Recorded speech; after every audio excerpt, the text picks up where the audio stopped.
Two states are set to vote today, one in central India, Chhattisgarh, another northeastern state of Manipur. The polling has started and the first phase of election polling in Chhattisgarh, we have been told, has been confirmed, has started. It's a three-layer security. Because remember, for parts of Chhattisgarh, for example, Bastar, are areas which are Maoist hit. There have been issues of law and order earlier. Bhupesh Baghel, even though he has been surrounded in the whole Mahadev application betting controversy in the past 2-3 days, but he will be eyeing a second term. Meanwhile, that is Chhattisgarh. Let's go to Mizoram. Mizoram also gears up for a fierce triangular fight. Congress will want to make regain its territory. Again, it's Mizoram, the fight basically between three parties. Can Congress manage one way or another to ensure to retain the government? Big moment now for the northeastern state. Remember that BJP will also want to have stakes in the northeast. BJP will want to, specifically after Mizoram, after other states, it will want another state, specifically after Manipur, after ensuring it has been an alliance in other states too. It will be Mizoram's turn where BJP will want to focus on. Let's go across then on the ground. Chhattisgarh is where I'm starting this morning bulletin first today. And Aishwarya Paliwal is on the ground. Chhattisgarh, remember, very crucial, very significant. What does the polling look like, Aishwarya?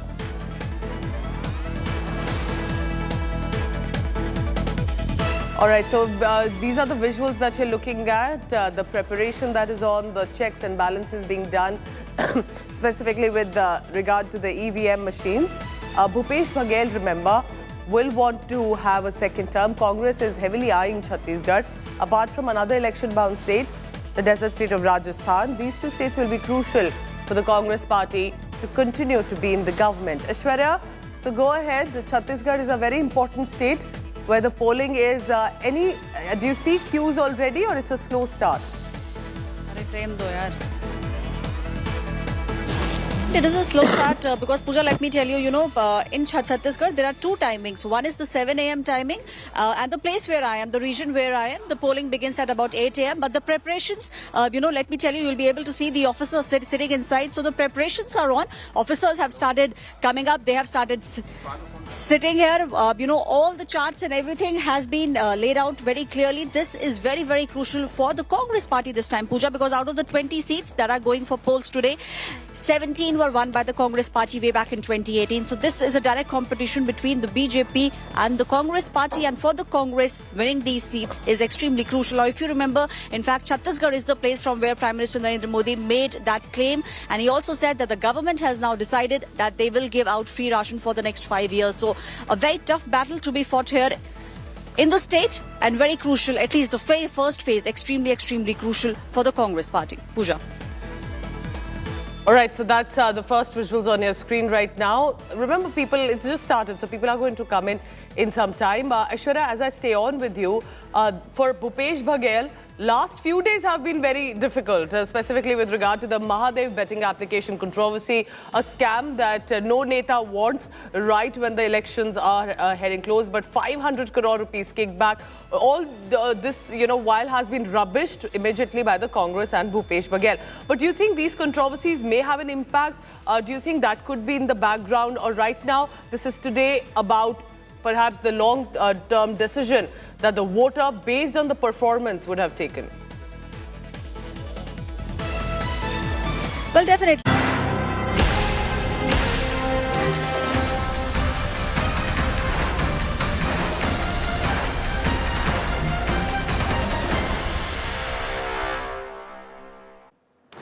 All right, so let me give you some background about the state of Chhattisgarh. It's an election state. It's very crucial for the BJP, for the Congress party. Chhattisgarh is now gearing up for assembly elections. All eyes are on these key battles that could change the game. The first phase of polling for 20 seats, including 12 from Bastar division, will take place today. Remaining 70 will go to polls on 17th November.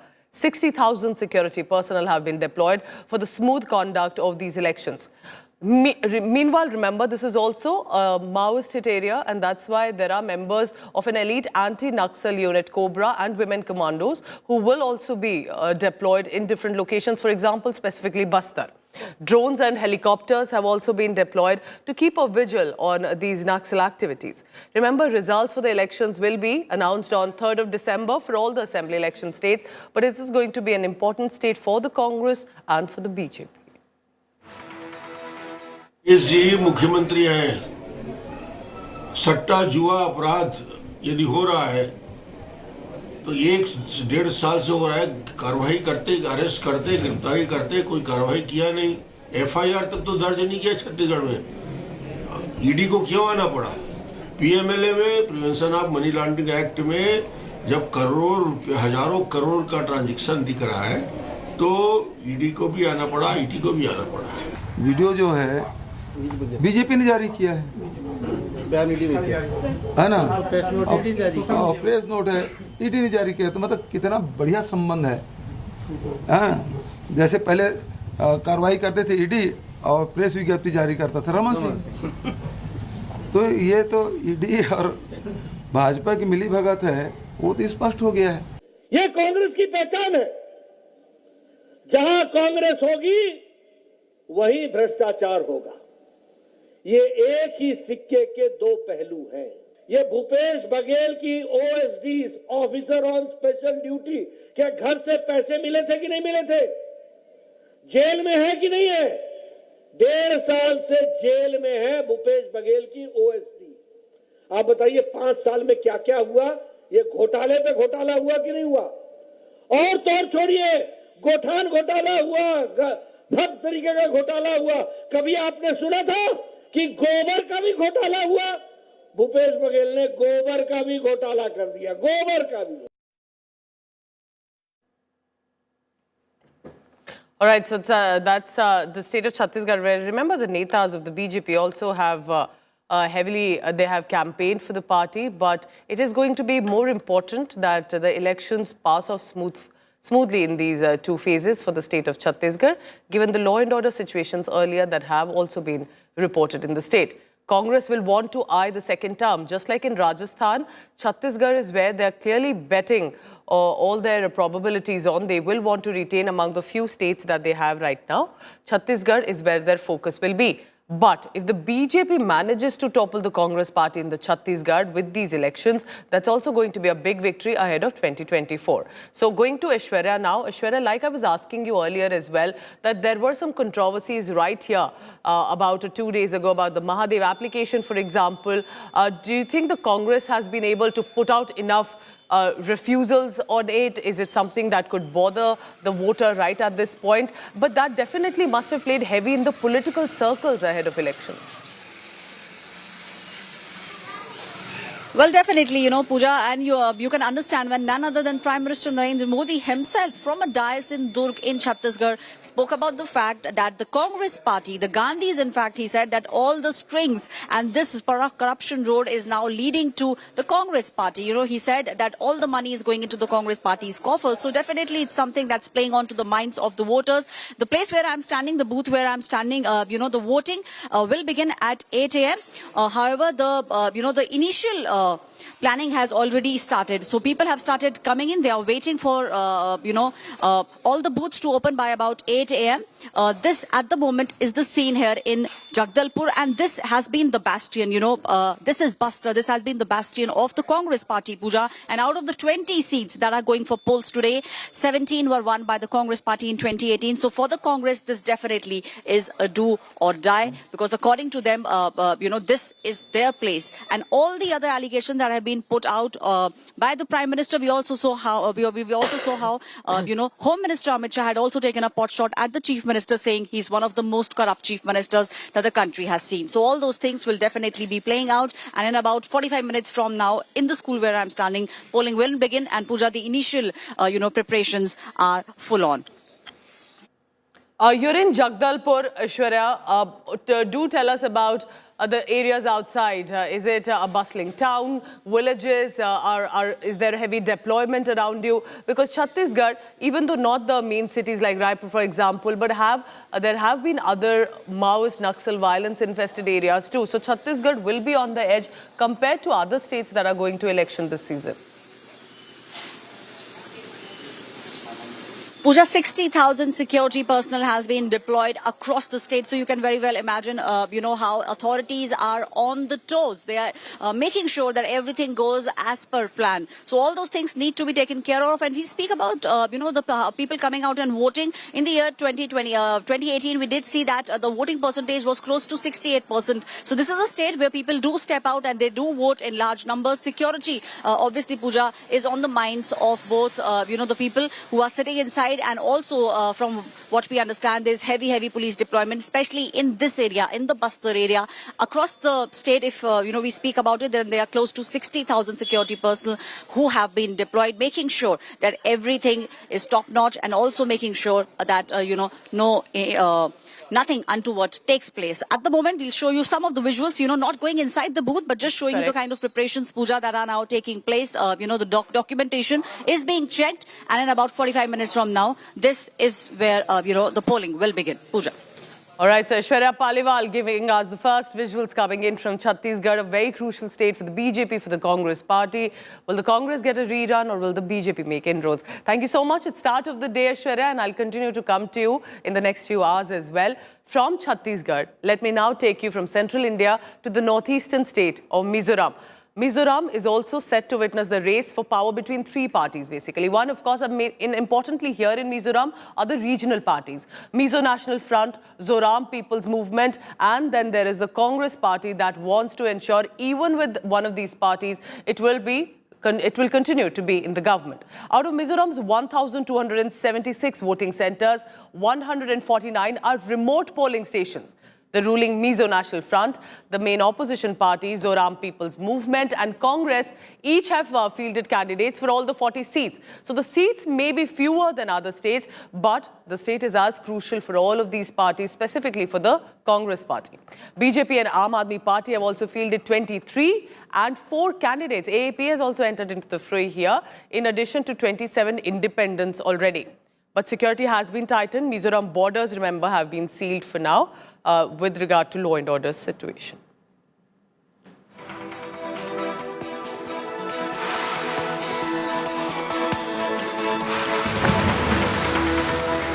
The border is very porous, and we have a visa-free regime. So 16 kilometers on both sides, people can freely enter the other country without any visa requirements. So that can be misused by antisocial elements. So considering the long border that we have and the visa-free regime that we have, we have to ensure that there is no unauthorized movement of contraband goods. Mizoram is facing a major movement of drugs, and the drugs are transiting through Mizoram, which is then taken to various parts of the country and even beyond. Recently, we have made various arrests. We have seized more than 45 worth crores of crystal meth. We are aware of the mountainous terrain and the difficulties in guarding the entire border areas. Nonetheless, we are up to it. We have formed a separate team of narcotics headed by an SP, which has been able to lay hands on these important seizures.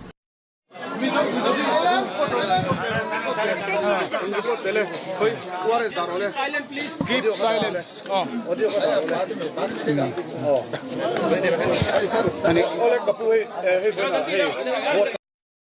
Chief Minister incumbent of Mizoram, Zoram Thanga of the Mizo National Front speaking. Listen. Tin sarkar po kay manin siyam thay ngay kanin beisay. Ole kapuhi ki campaign topia kitsoda Trump we soya kan namuhum himna apoi mod lampang thui soya he tahian MNF longchon ti theluin MNF sarkar no achon zong na tha mun sang sang om ten himnin soya he hemi chungcha a hian enge nangmani tin theina chan tur poi mod tak ni rian he cia That is Mizoram Chief Minister speaking, and we'll quickly get a translation also for that on for you. And meanwhile, on the ground is my colleague Suryagini joining us.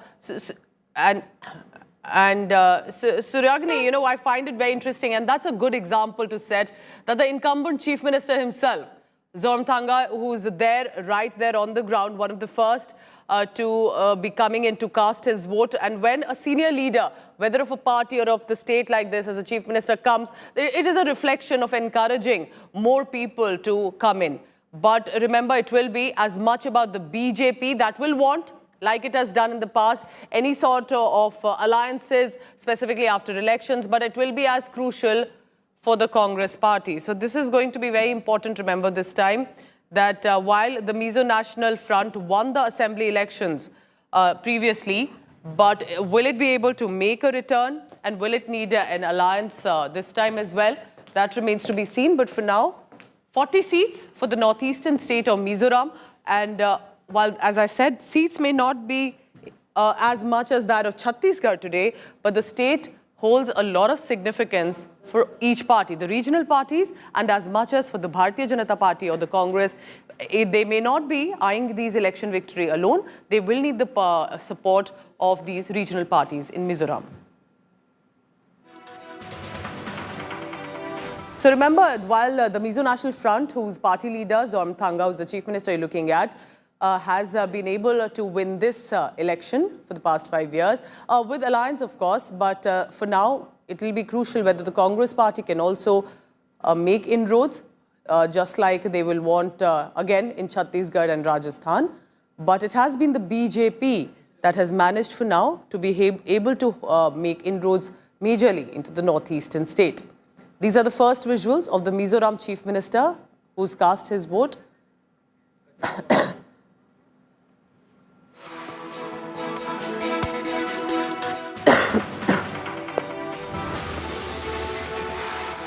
So, if you're wondering who precisely will hold a lot of sway for Mizoram elections, let me take you through some of the details as well.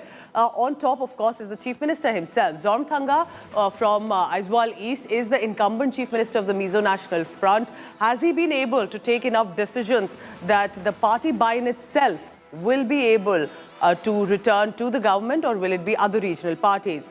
Now, Tonluya, who's from Toishang, is the incumbent Deputy Chief Minister. Two senior leaders of MNF continue to hold clout for the northeastern state of Mizoram, but eventually it is as much about two personalities as it is about the work done in the past 5 years.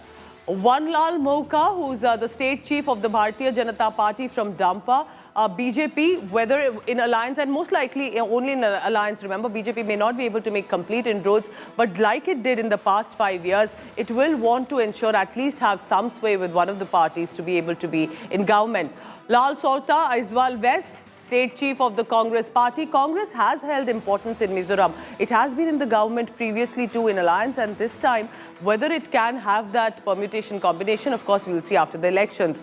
But Lal Dauma, who's the ZPM president, ZPM, of course, is the main opposition party. Again, in Mizoram, unlike in Chhattisgarh, the regional parties will hold sway, just like, for example, the BRS in Telangana. So the BJP and the Congress party will more be on the supportive lines. So the election started, election season for Assembly, a semi-final for 2024, Mizoram, Chhattisgarh today. We continue to bring you updates on that after a very short break. But remember, at this time with the election season that's on, you do not want to miss any news, and therefore to ensure we bring you not only more news and updates, but a QR code to keep you updated throughout these days. So stay tuned to India Today Television.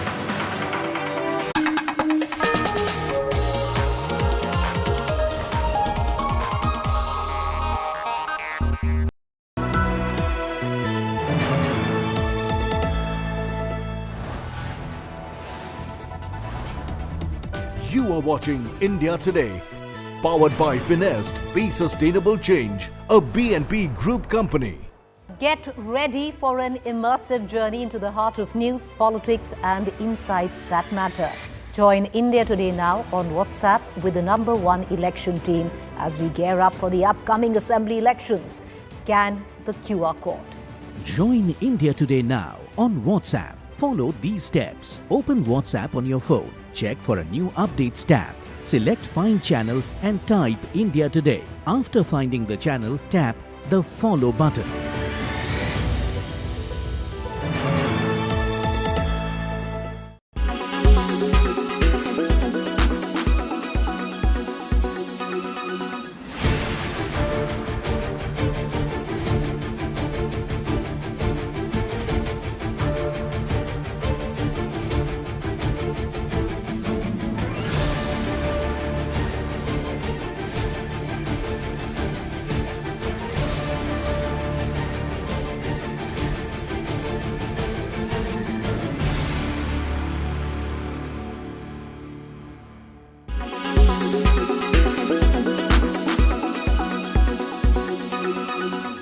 Make your media plan smarter with India Today Live TV on your connected devices. Amplify your brand with 100 million smart internet viewers. To advertise, mail us at sales@aajtak.com.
You are watching India Today, powered by Finest, Be Sustainable Change, a BNP Group company.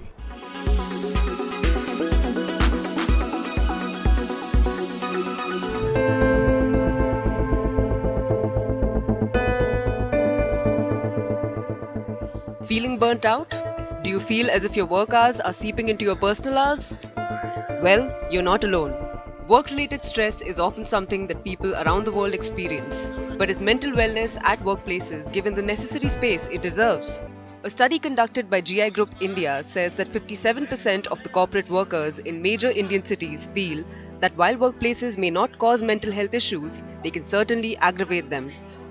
The study surveyed 1,088 employees and 368 employers from large-scale businesses based out of Ahmedabad, Bangalore, Chennai, Hyderabad, Kolkata, Mumbai, Delhi NCR and Pune.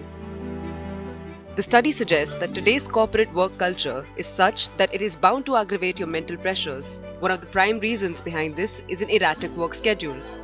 About 77% of employers and 39% of employees attribute their mental health issues to erratic work hours, which hamper the regular sleep cycle. Another reason is personality conflicts, which experts say, coupled with office politics, can strain work relations and can adversely affect an employee's mental health. Other major contributing factors to mental health issues include the need for social validation and interpersonal conflicts. 66% of employers and 51% of employees feel that competitiveness and peer pressure within their organization compounds their mental stress. But there is a disconnect between employers and employees when it comes to mental health issues at the workplace. While 77% of employers downplay the role of leadership as a causative factor for mental health issues and blame erratic work hours, 79% of employees feel their leadership, specifically indifference from superiors, that tops the reason behind mental health issues. The study says reduced productivity, burnout, and loss of motivation or purpose are the direct fallout of mental health issues. And this is reflected within 70% of all employees, who feel there is a significant impact of mental issues on organizational performance.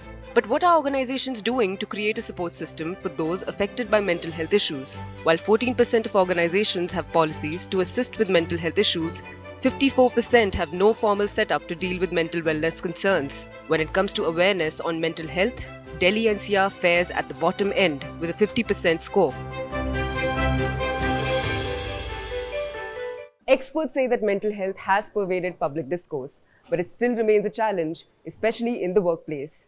The only way forward is to regularly sensitize those in the workforce to be receptive to mental health concern and also create a safe space for those who need assistance. With video journalist Manish Jha, this is Chetna Vasudevan for India Today.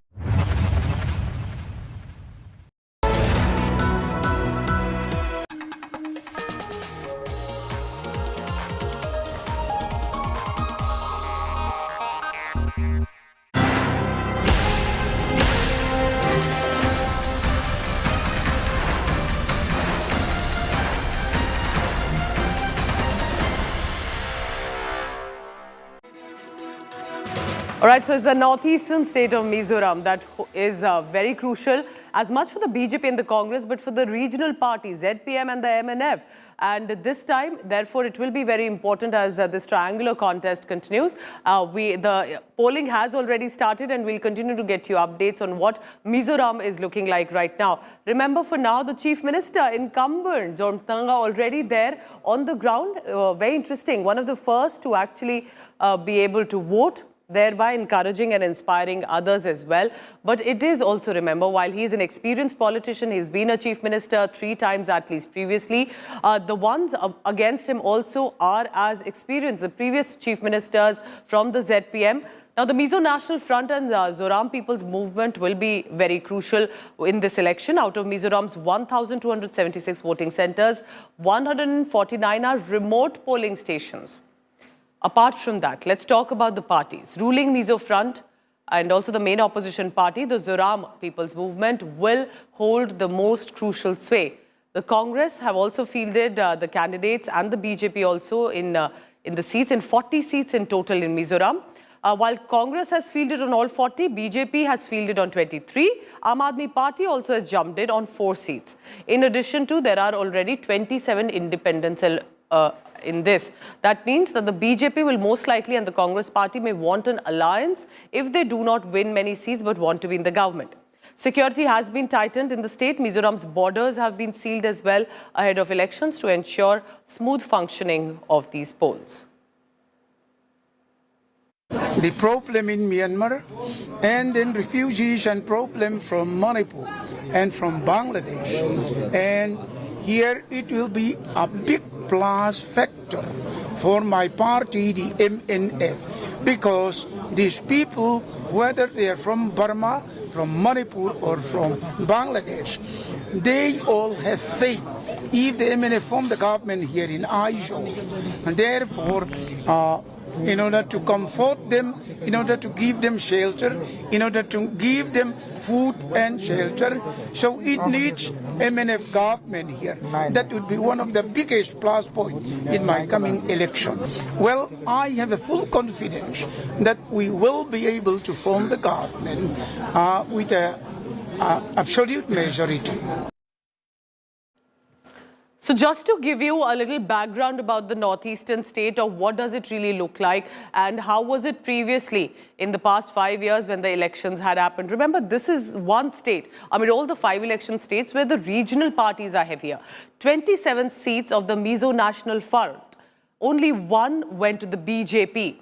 Mizoram is one of the states where BJP doesn't really have any sway in the ruling government, even though it has alliance in the NDA with the ruling party. 4 Congress, and there are others 8 as well. So this, remember, is going to be very important for Mizoram with 27. And if the BJP manages to get more seats, will it immediately jump to an alliance? And so will the Congress party. Congress earlier has been in the government in Mizoram and therefore has that level of experience. But it is going to be the ZPM and the MNF that will hold the most sway. But eventually it will be about the alliances, the permutation combinations, and the sort of turnout that people of Mizoram will come out to vote. It's a Christian majority, many constituencies. The politics very different from, for example, Chhattisgarh, that also goes to polls today.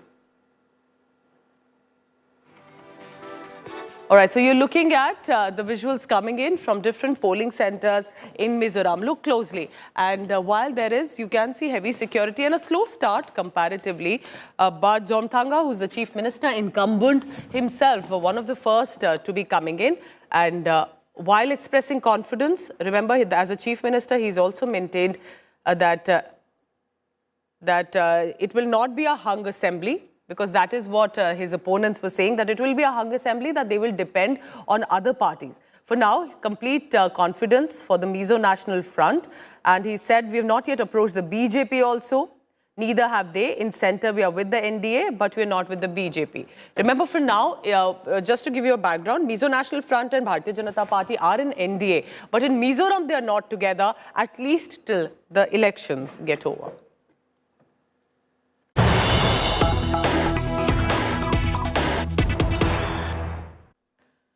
Right, big news coming in. Telangana Congress is fielding its state unit chief, Revant Reddy, against Chief Minister K. Chandrasekhar Rao from Kamareddy Assembly constituency. That's a big news coming in.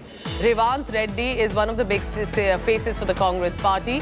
They have decided to field Revant Reddy against incumbent Chief Minister KCR, who's of course the biggest face of the BRS.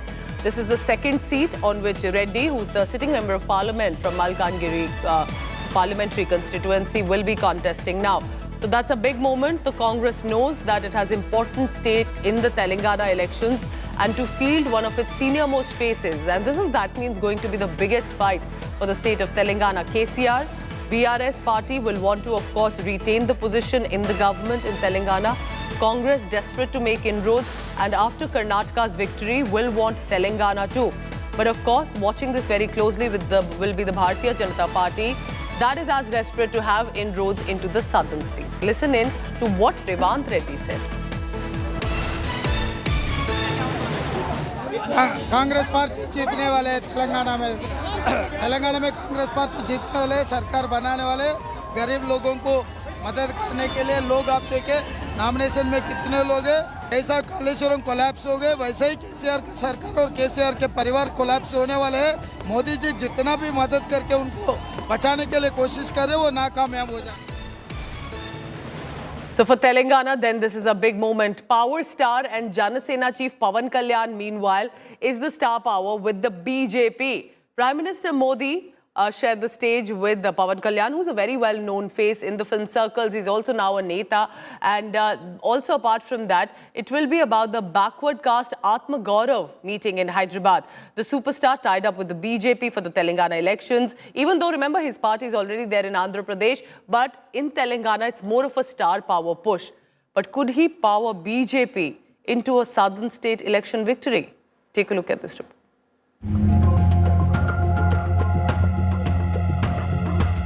It is now official that the Jan Sena is contesting the Telangana election in alliance with the BJP. But the big question is, will the power start help BJP come to power? Jan Sena is a political party with interests in Andhra Pradesh and nil presence in Telangana. Power star Pawan Kalyan's presence in the Telangana political landscape is not just a Telangana story. It is intricately entwined with the extremely hostile politics of the neighbouring state. A part of BJP's strategy is to shore up its fortunes in constituencies which have a significant population of people hailing from Andhra Pradesh. These are the constituencies mainly in and around Hyderabad and in Nalgonda and Khammam districts. Pawan is scheduled to share the stage with Prime Minister Narendra Modi on 7th November in Hyderabad. Not only will this help the BJP to tap into his fan base, but will also make it tricky for Kalyan to rupture his relationship with the BJP 5 months from now, should the BJP continue to frown on his political friendship with the TDP. But what does Pawan Kalyan bring to the table? Of course, his stature as an extremely popular actor and his youth connect. 2. The Munuru Kapu is a significant segment among the OBC vote in Telangana, so his presence on the NDA campaign stage can be used by the BJP to tap into this community vote. More so when the BJP has announced that if it comes to power in Telangana, the state will see a backward class chief minister. 3. BJP Telangana chief Kishan Reddy revealed that the Jan Sena had lent a helping hand to his party in the Greater Hyderabad Municipal Corporation elections in December 2020, in which the Saffron Party had done exceedingly well and would therefore like a repeat performance. 4. And the most significant aspect is that even though the BJP has no truck with the TDP, it wants Jan Sena to leverage its relationship with Chandrababu Naidu in order to ensure that the TDP vote in Telangana gets transferred to the NDA and not to the Congress. But will the Jan Sena set the Godavari on fire? Electorally speaking, we will know on 3rd of December. With T.S. Sudhir, Bureau Report, India Today.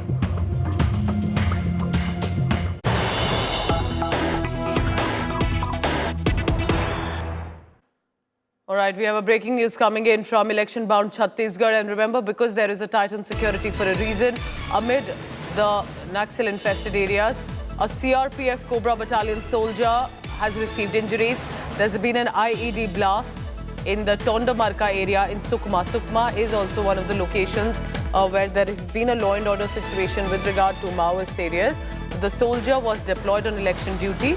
We are being told that the Superintendent of Police in Sukma, Kiran Chavan, has given this information.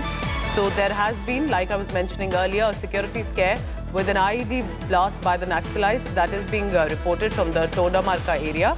CRPF Cobra Battalion soldier has received serious injuries. Summi Rajapan, who's tracking the latest on these elections, is joining me from Rajnandgaon. Summi, while of course the focus is on elections, one cannot ignore the ground reality of parts of Chhattisgarh too when it comes to Naxal-infested areas, and Sukma is one of those areas. What is the information you have?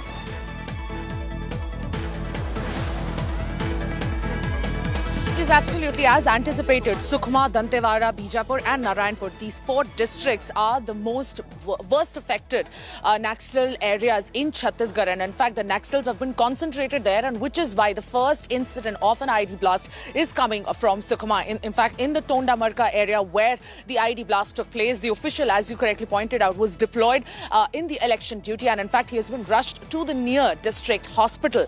And Kiran Chavan has given this information. He has verified this information. And this is the first IED blast that's happening. In fact, yesterday evening also, a similar IED blast also took place. And these IEDs have been detected in the past 15 days. So in the last fortnight, it has been a constant challenge for the CRPF personnel to traverse through the jungles. And in fact, more than 60,000 CRPF personnel have been deployed across Chhattisgarh, depending on the sensitivity of the polling station. And it's unfortunate that we're receiving this news that the IED blast has, in fact, given injuries through the CRPF Jawan from the Cobra Battalion. He's been rushed to the hospital, and in fact, the officials will divulge more information. But for now, I would like to show you how this entire polling booth in Rajnandgaon is awake already. And here as well, since it is a Naxal sensitive area, the CRPF personnel have been placed here since early in the morning, and they're ensuring the discipline, much needed discipline, and the security that's needed to conduct these polls. And in fact, apart from Rajnandgaon, there are these areas of Jagdalpur where the polling will happen between 8 to 5 p.m. And in fact, in the extra sensitive areas of Bastar, the polling has already begun. In fact, 10 are such seats where the polling have already began between 7 to 3 p.m. And it is done for a reason, so that people can go out to safely vote. And in fact, each voter will be accompanied by the CRPF Jawan today in the extra sensitive areas of Bijapur, Sukma and Dantewada. This is that belt where most of the IED blasts have slain the CRPF personnel in the past, and it has been extra sensitive. And in fact, there are many villages where the Naxals have made sure that they reach out to the villagers to tell them that they have to boycott voting. So there's going to be resistance, there's going to be reaction, and this is certainly a part of it. Also tell us, because you're in Rajnandgaon, that's going to be very crucial for Raman Singh, possibly to seal his fate as well, as much as, of course, this election is important for Bhupesh Baghel. What does the turnout look like? Because while there is a security scare, are people still coming out, willing to vote, to show their presence, as Prime Minister has also appealed for the voters to come out and vote in large numbers? Yes, absolutely. Rajnandgaon is Dr. Raman Singh's bastion. He has been representing this particular constituency since 2004. And we have a very interesting voter here. The voting will begin at 8 a.m. But this voter has turned up half an hour before. And in fact, he has a very uncanny resemblance with the millennial star that we have in the country, Amitabh Bachchan. And in fact, we'll ask him to say something for voter awareness to all the voters who do not usually come out to vote. So, पहले तो आपका नाम क्या है? आप अपना नाम बताएं। नमस्कार, मैं हूं आमोद श्रीवास्तव। आमोद श्रीवास्तव जी, आप पहले ही वोटिंग अभी अब 8 बजे शुरू होना है, आप पहले से यहाँ पर एकदम पंक्चुअल होके यहाँ पर आ गए हैं। क्या मैसेज देना चाहते हैं उन वोटर्स को? एंड स्पेशली ना अमिताभ बच्चन का थोड़ा स्टाइल में बोल दीजिए, आप क्या मैसेज देंगे उन वोटर्स को जो यूजुअली जिनमें वोटर अवेयरनेस नहीं होती है? चुनाव जो है एक संवैधानिक प्रक्रिया है और हम सभी मतदाताओं को इसमें जुड़ने का एक अनिवार्य अंग है हम लोग, और इसी के चलते मैं सबसे पहले अपना मतदान करने के लिए यहाँ उपस्थित हुआ हूँ। और सभी मतदाताओं से मैं निवेदन करता हूँ कि अपने मत का सदुपयोग अवश्य करें, निर्भीक होकर, निष्पक्ष होकर क्षेत्र के विकास और उसके लिए ही सही चुनाव करें और अपने मतदान का उपयोग अवश्य करें। मैंने तो मतदान का उपयोग किया, क्या आपने भी किया? बिल्कुल, we'll see a lot of colors. In fact, in this particular polling station, there is all the decoration that has also been done. There's a lot of colors, but also the CRPF personnel are very alert, very vigilant at the moment. And there's this rangoli that also been put up, which says "Vote for Better India," because it is the biggest democracy festival of democracy where people should come out for better India, for the change that they want to see. Here we are witnessing how the voters are also being guided by the CRPF personnel. They're making sure that nothing untoward happens, and all the voters probably, including men and women, will be assisted well. And in fact, the voters have already the voters have already begun to come out, and they are coming out in a few numbers as of now, because the voting will begin at 8 a.m. But we'll show you a lot of colors. And this is the Digvijay College that we're talking about. It has been a fort that was that belonged to Digvijay Das. It was given for education. And interesting polling station, and interesting people coming out to vote as well. Well, clearly you are at a very important location about Rajnandgaon. A lot of history there, a lot of political future too for Raman Singh. On the other hand, Bhupesh Baghel as well, whether he'll be able to return as Chief Minister. But amid all of this, Chhattisgarh is where security scare remains. An IED blast has been reported. A soldier has received injuries too. We'll continue to get you details, and smooth election for Chhattisgarh will remain a priority.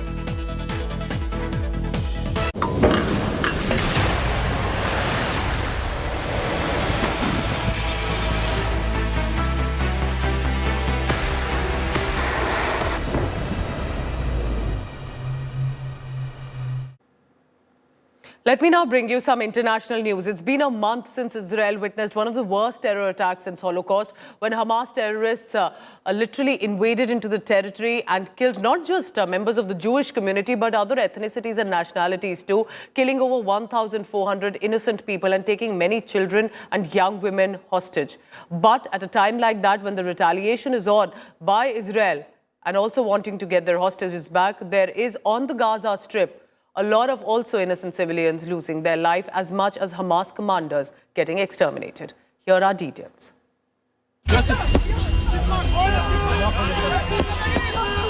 1 month since Israel was caught by surprise. 1 month since over 1,400 Israelis were murdered.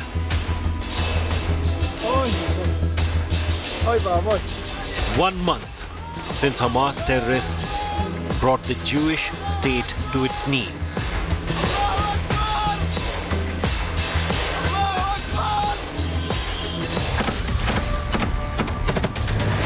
What has followed has been a month of an awakened beast.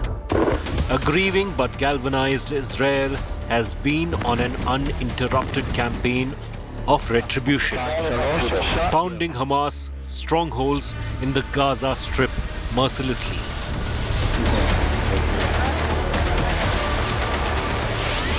The endgame, total obliteration of Hamas, remains elusive, but Israel says it has managed to kill at least 3,000 Hamas terrorists. We are targeting their infrastructure that is unfortunately embedded in civilian structures as well, underneath them, and they're hiding under population, cynically using them as human shields. So it's not an easy mission, as you can imagine. It's not an easy mission. This is why we have ground forces in Gaza right now. Israel's ground offensive into the Gaza has thus far killed at least 37 IDF soldiers. And with the Israeli tank forces now at the doorstep of the sprawling Hamas stronghold of Gaza City, the most difficult part of this battle now lies ahead. Gaza is a massive ground operation of the IDF, the Israeli Defense Forces, and they are taking a bite after a bite from what was under Hamas control, and slowly, they are going to take over the Gaza Strip.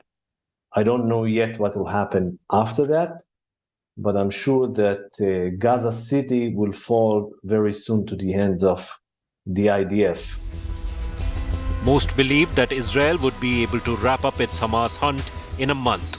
But with Gaza split in the middle and the Hamas still making use of its vast tunnel network to keep the Israelis at bay, a long and hard campaign of urban warfare looms large. And while Israel presses on in the Gaza Strip, the architects of the Hamas terror attack continue to evade capture, sitting in foreign havens. For a month now, the battle has remained confined to Israel. But with Israel's fronts with Lebanon and Syria hotting up progressively, could the coming months see this war explode beyond Israel's borders? Bureau Report, India Today.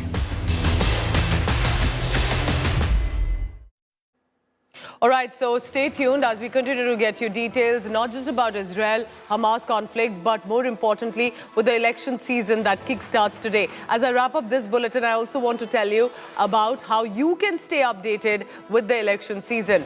There is a QR code with India Today now coming in on WhatsApp with the #1 election team. Scan this QR code and you can continue to be updated with all the news on your mobile phones. Stay tuned. Thank you.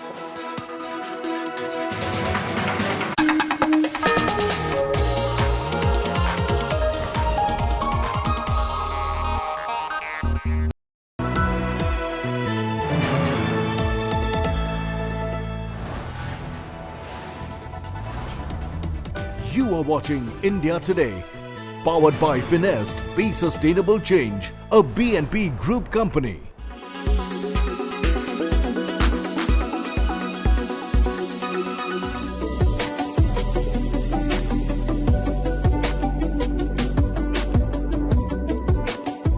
We won't have any of it. That is the word from the Government of India on allegations of Meta and Instagram tweaking content to make their platforms addictive. India has said that free pass and immunity to social media platforms are over and strict accountability will be enforced. Social media app can be used maturely or mindfully only after understanding these consequences. That means that there has to be a capping of age. Young children are more impressionable, and when they are looking at content repeatedly, it forms their opinions, it forms their ideologies, it forms their personality, and they get less and less choice in forming an ideology, because that is the only ideology that they are being exposed to. This comes in the backdrop of a lawsuit against Meta, which also operates Facebook, by more than 40 US states, saying that Facebook, Instagram features are addictive and target kids. The complaint says Meta has repeatedly misled the public about the substantial dangers of its platforms and knowingly induced young children and teenagers into addictive and compulsive social media use. Research has shown that young people's use of Meta's social media platforms is associated with depression, anxiety, insomnia, interference with education and daily life, and many other negative outcomes. Meta has been accused of intentionally designing its platforms to manipulate dopamine responses in its young users to maximize time spent on its platforms. In New Delhi, Sneha Mordani for India Today TV.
You are watching India Today, powered by Finest, Be Sustainable Change, a B&P Group company.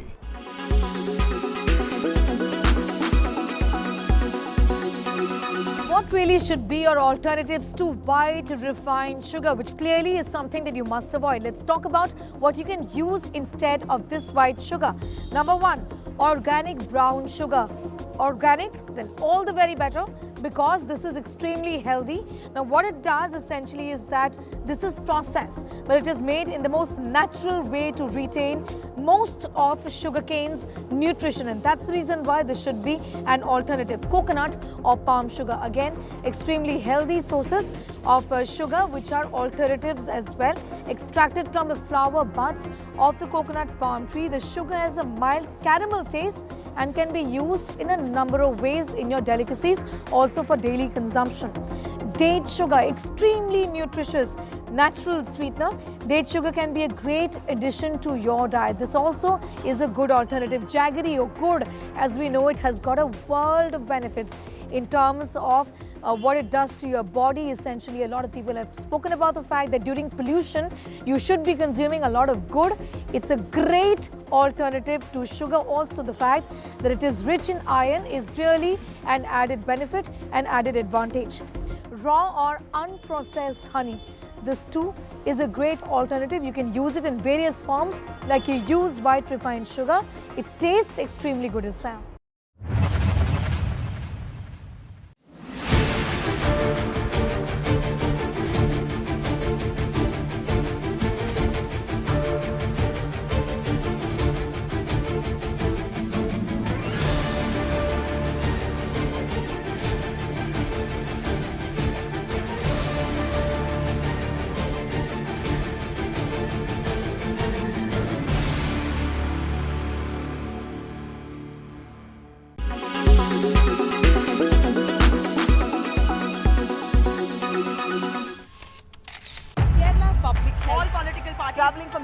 Armed with facts, she takes the news by its horns. You think the future of these students are not hampered?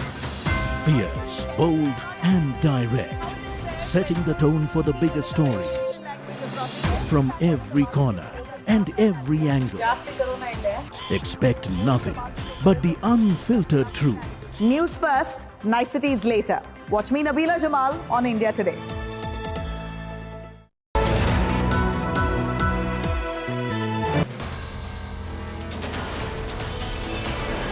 In politics, everyone has an opinion, but I have the data.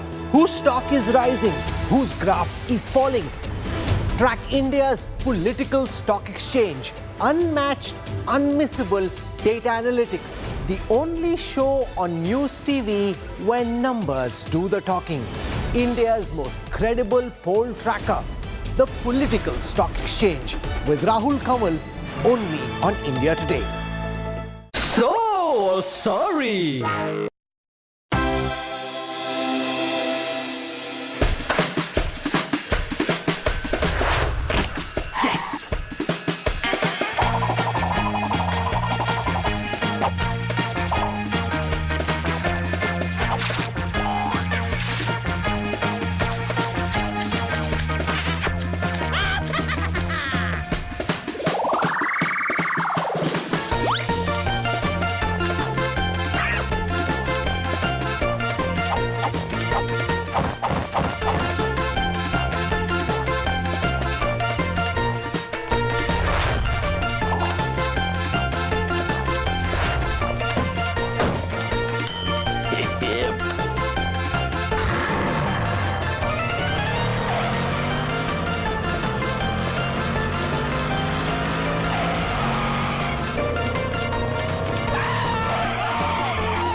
You are watching India Today, powered by Finest, Be Sustainable Change, a B&P Group company.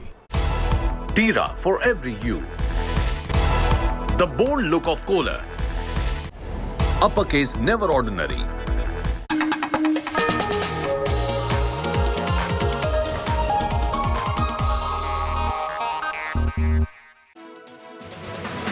Good morning and welcome. I'm Pooja Shali and it is the semi-final of 2024 election season that's kick-starting today with Chhattisgarh in central India and Mizoram in the northeast. Polling has started and I'll be taking you through all the details. First, the headlines.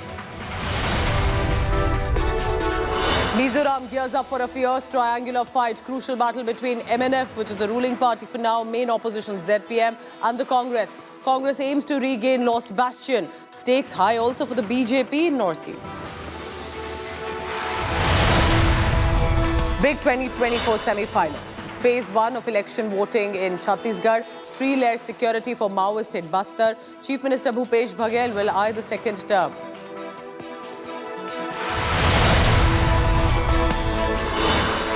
Meanwhile, in the southern state of Telangana, election-bound Power Star ties up. Pawan Kalyan, Prime Minister Modi on same stage. BJP banks on Kalyan's youth and OBC appeal. Will Pawan Kalyan power the BJP to victory?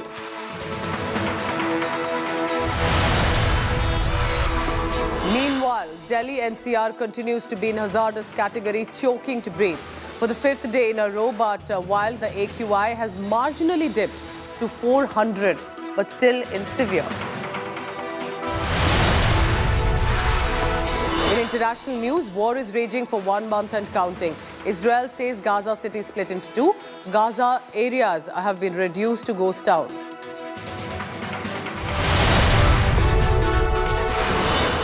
Pakistan was rallying for Palestinians, but for Afghans has no emotions. Afghans in lakhs have been asked to leave, while Pakistan claims these are illegal immigrants. But this is, remember, as much about their worsening relationship with Taliban now.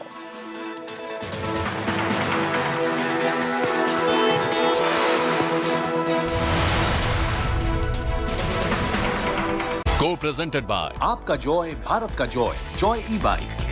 Co-powered by Parul University, Vadodara, Gujarat.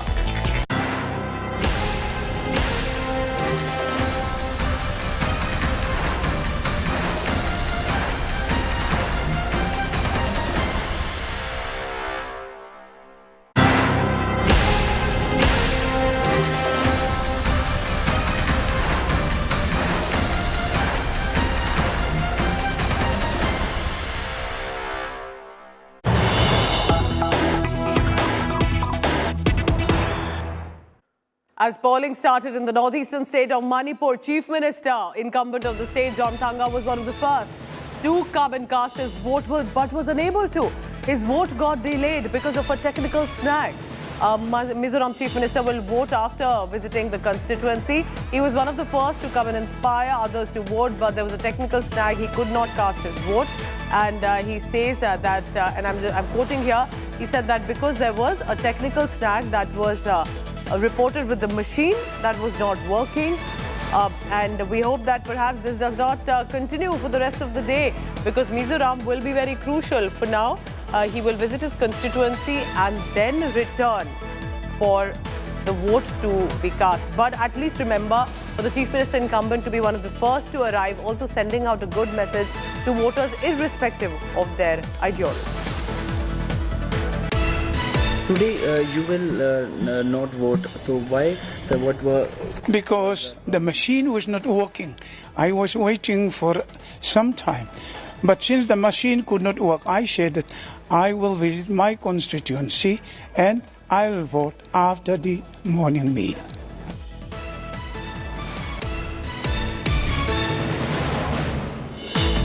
Suryagini is joining me from Iswal for the latest on that. Suryagini, go ahead. So that was very interesting. He was one of the first, gave a reaction also on the political future, but could not cast a vote himself. But also apart from that, do tell us about what does political future look like, as much for Zoram, for the MNF, but for the parties in Mizoram, one of the states where BJP does not have any sort of alliance, even though MNF is in NDA at the centre.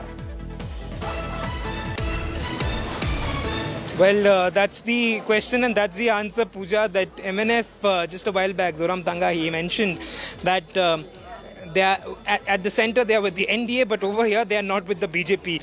That's a very, very politically, correct statement maybe to make on the day of polling, that over here they want to go by themselves, and maybe because somewhere he knows for a fact that the BJP might not be having, many seats. If you look at their kitty, the BJP's kitty over here, in the past election, that was one. So maybe that's the reason why he made such a comment. Now coming back to the new party, which is being termed as a dark horse, the ZPM, Zoram People's Movement. It's got multiple leaders, stalwarts of the Congress and of the civil society. Whether or not they will be able to make a dent is something only only time will say. They have been claiming that it's high time that the people of Mizoram, they elect a new party, they elect new leaders over here. But what happens on the 3rd will, we all will come to know about it on the 3rd. There are so many people over here who have come to cast their vote right now, and it looks like a festival of the sorts. And we try and speak to someone over here. Madam, have you casted your vote? Yes, I have just finished. Yeah. You can show your finger, please. Yes. Yeah. So she has already put her vote. So what are the things that you look at when you go to vote? Like any specific issue that you consider? What the particular candidate in the particular party that I want should be, should win. That's all. That's a very simple answer that. Yeah, I casted my vote with a winning attitude. Yeah. So, people over here, they start pretty early, and the way elections we have, covered throughout the country, and how elections take place over here in Mizoram, especially the campaigning, Pooja, it's completely different to how we have seen. It's very simple, it's very, very, it's a quiet affair, and it started pretty early, 6:45, that's when Zoram came in. He couldn't vote due to a technical issue, but what we have been told that he'll be right back shortly, and will cast his vote. The final thing that, you were asking me, whether a new political, identity or a new political party will be able to do something over here or not, that's only time can say. But yes, it's a three-way contest, and the BJP is trying their level best to make sure that even in this three-way fight, they make their presence felt. Pooja. Stay on with me, because Mizoram will be very crucial. That is one state where the regional parties have a stronger sway compared to the BJP or the Congress party. And for our viewers, to help you understand more about Mizoram and why it is so crucial, it is of course a border state, but also that is one state where the BJP wants to get in and the Congress wants to regain government. This is our election dashboard, and I would like to take you through all the details here that we have. Let's begin with Mizoram first, which is the northeastern state, and this is where we'll tell you what exactly is the situation looking like. The northeastern state, a border state, who are, remember, the VVIP candidates. Take a look at that. As you can see, ZPM and the MNF. MNF is the ruling party, Mizo National Front. The ZPM is the main opposition party. They hold the sway. They have the maximum leaders. But the BJP won a seat previously, and that is why it is going to be very crucial.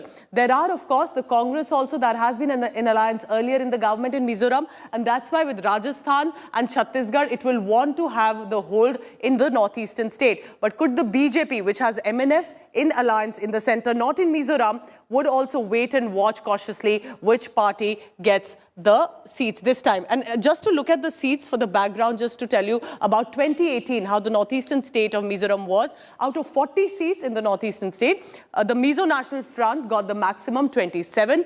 BJP did win 1. But it was the Congress party that nevertheless managed to get 4 and the others 8. So will there be an alliance needed, or the regional parties will want to keep their clout running for the state of Mizoram? But it's very crucial. One state where the BJP is not in the ruling government, either directly or by alliance, but will want to possibly find an option, and Congress also wants to regain its power in the government. Let me now take you through the details of the state of Mizoram. With the polling that has started, people have started to come and cast their vote already. It is a slow start, but of course it will pick up in the next few hours. But what is important for Mizoram are the parties that are contesting. Mizo National Front and Zoram People's Movement are most crucial. 1,276 voting centres, 149 are remote polling stations. Now, the ruling Mizo National Front and the main opposition, Zoram People's Movement, have the maximum hold in the state. But the Congress party also have fielded all 40 seats, all 40 candidates on the seats. BJP, meanwhile, have fielded on 23. Aam Aadmi Party, Arvind Kejriwal's party, has also fielded on 4 seats in Mizoram. There are also 27 independents in the fray as well. So by no means take the state of Mizoram lightly. It is very crucial. All parties will be eyeing this state. Meanwhile, security has been tightened. It's a border state, so the borders have been sealed for the day to ensure smooth functioning of Mizoram. Sir, almost all political pundits have predicted that it's going to be a hung assembly this time. How do you see your party from henceforth? Like, will you go into a coalition if required to form the government? Well, it will not be a hung assembly. It will be an MNF government. I have a full confidence in that. The border is very porous, and we have a visa-free regime. So 16 kilometers on both sides, people can freely enter the other country without any visa requirements. So that can be misused by antisocial elements. So considering the long border that we have and the visa-free regime that we have, we have to ensure that there is no unauthorized movement of contraband goods. Mizoram is facing a major movement of drugs, and the drugs are transiting through Mizoram, which is then taken to various parts of the country and even beyond. Recently we have made various arrests. We have seized more than 45 worth crores of crystal meth. We are aware of the mountainous terrain and the difficulties in guarding the entire border areas.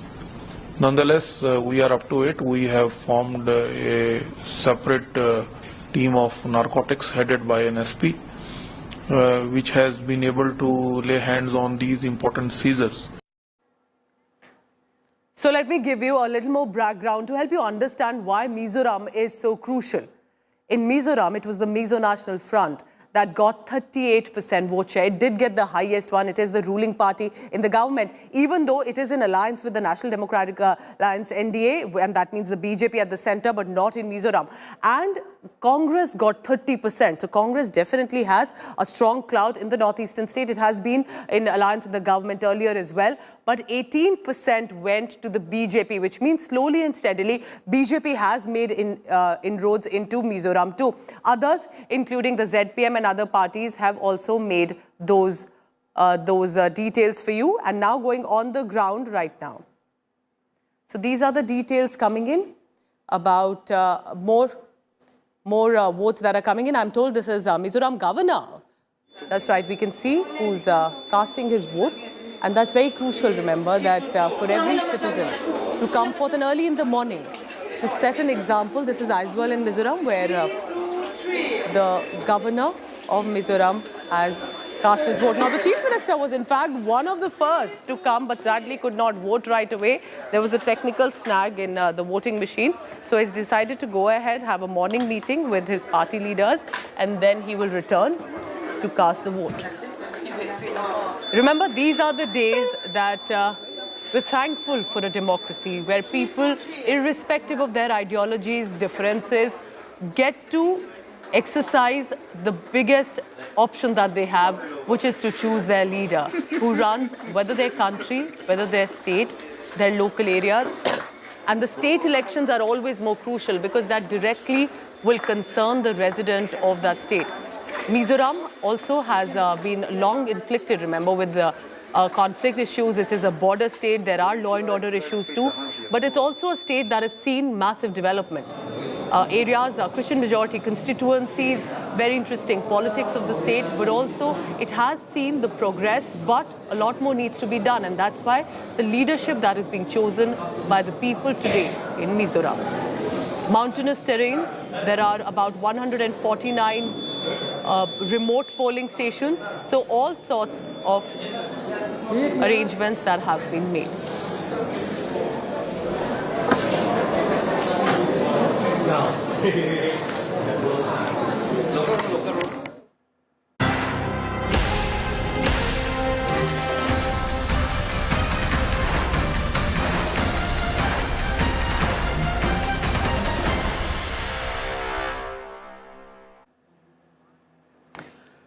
From the northeastern state of Manipur, let me now bring you to the central part of India, which is Chhattisgarh. Chhattisgarh also is in the election mode today. It is the first phase for Chhattisgarh. All eyes will be on the key battles that could change the game. The first phase of polling for 20 seats, including 12 from Bastar division, has begun, and it will be remaining 70 seats that will be on 17th November.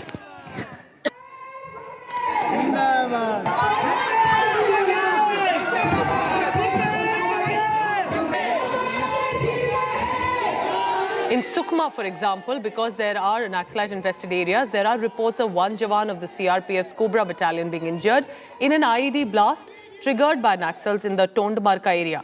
The Jawan was deployed for patrolling duty, has received injuries. Remember, 60,000 security personnel have been deployed in Chhattisgarh and specifically in the Bastar division to ensure smooth polling. Results with all states will be announced on 3rd December.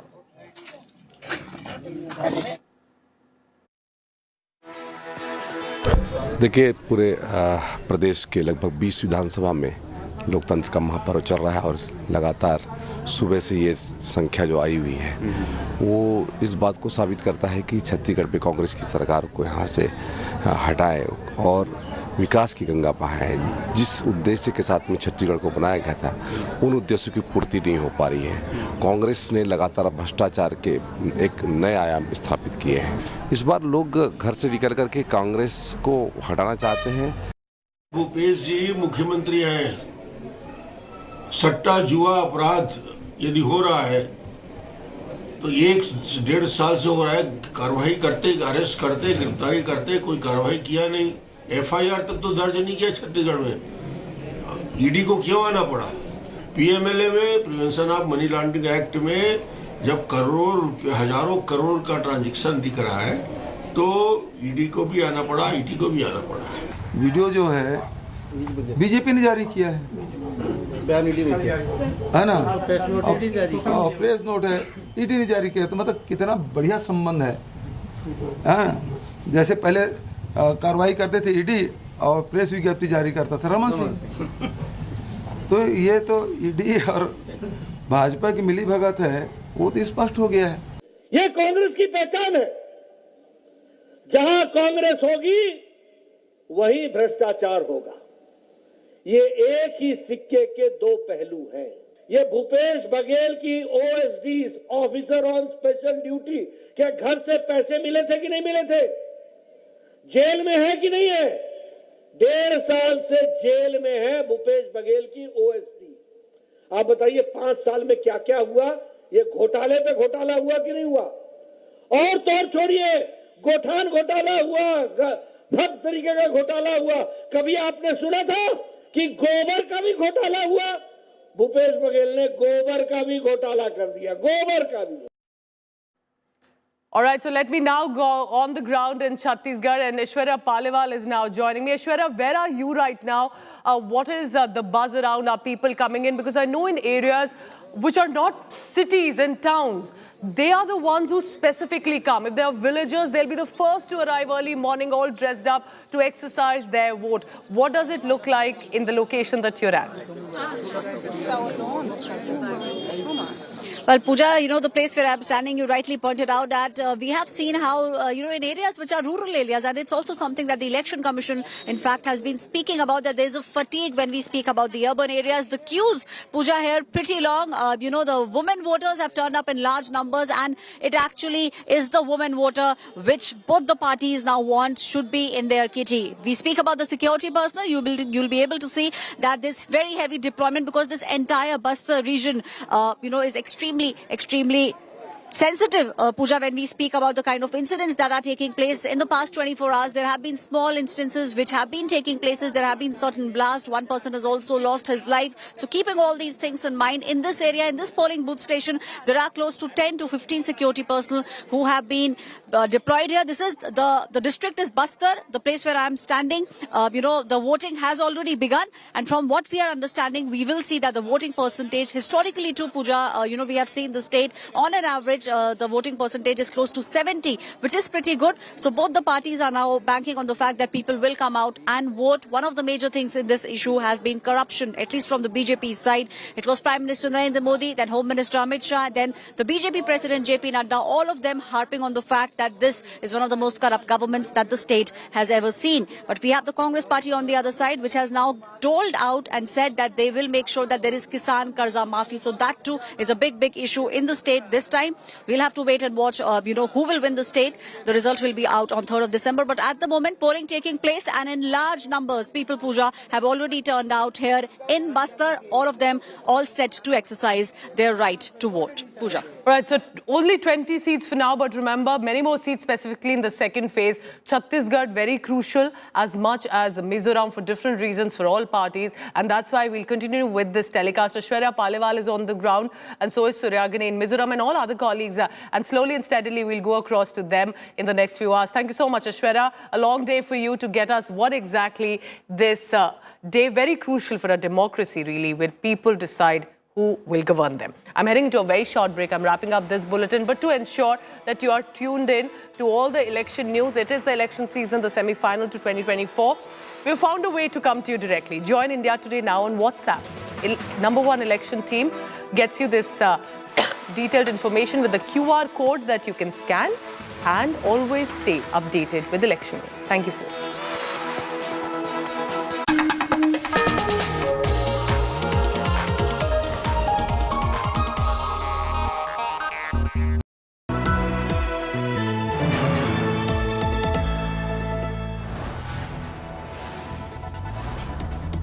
You are watching India Today, powered by Finest, Be Sustainable Change, a BNP Group company.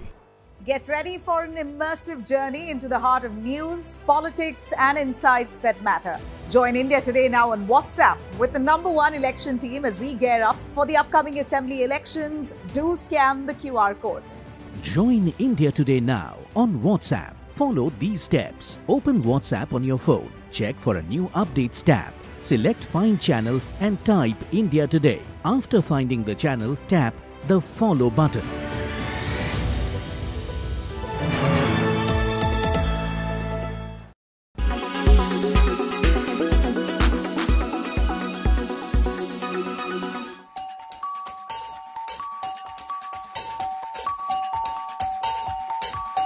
Indians are celebrating this festive season with Apple this year. According to reports, for the first time ever, iPhone sales have crossed the 15 lakh unit mark in just the first week of this festive season. And though iPhone 15 is really the latest model, it's actually the previous 13 and 14 models which are flying off the shelves. It's not just the iPhone. Other top-end handsets are also in huge demand. In fact, analysts here say the festive sales are being driven by premium phones this year. On Flipkart, premium segment sales grew almost 50% this year, driven by the iPhone 14 and Samsung Galaxy S21. On Amazon, the segment zoomed 200% on higher sales of iPhone 13 and Galaxy S23.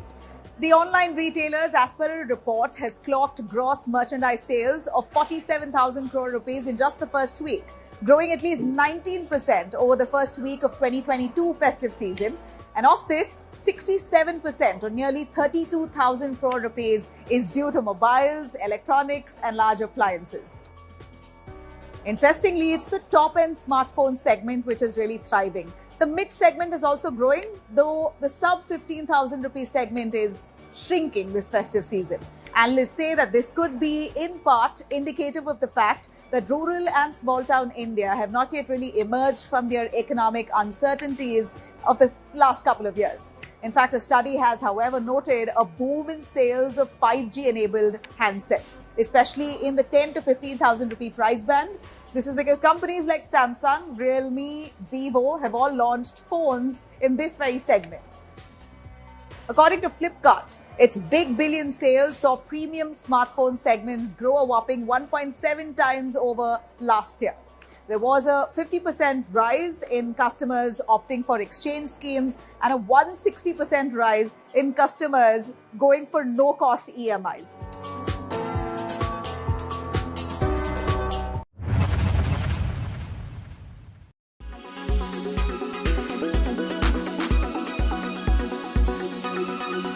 Make your media plan smarter with India Today Live TV on your connected devices. Amplify your brand with 100 million smart internet viewers. To advertise, mail us at sales@aajtak.com.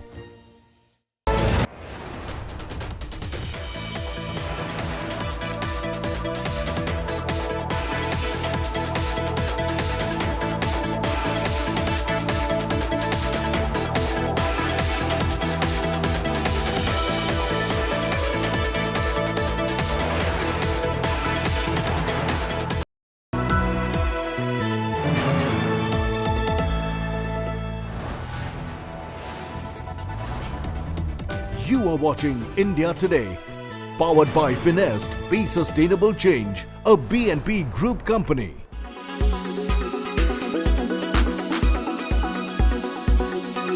तब वनवास से प्रभु राम लौटे थे अयोध्या और अयोध्या की दिवाली हो गई।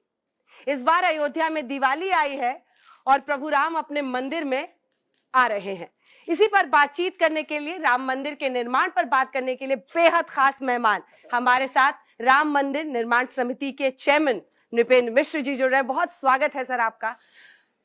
देश भर में लोग इंतजार कर रहे हैं और प्रधानमंत्री ने जनवरी के महीने में तारीख भी दे दी है। तो अब आप जिस तरह से लगे हुए हैं लगातार इस निर्माण पे, कहां तक काम पहुंचा है और जनवरी में क्या क्या पूरा हो जाएगा, और दर्शन के लिए जो लोग आतुर हैं वो कब तक इंतजार करें? काम तो देखिए बहुत अभी अधूरा है।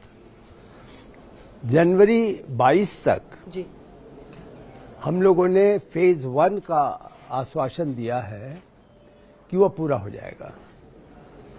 उसमें सम्मिलित है, ये आप जहां खड़े हो ये भूतल है और ये ईस्टर्न एंट्रेंस है। ईस्टर्न एंट्रेंस, और ईस्टर्न एंट्रेंस में आप खड़े हो और यहाँ से जो भी श्रद्धालु आएगा वो 5 मंडपों को पार करता हुआ गर्भगृह में पहुंचेगा।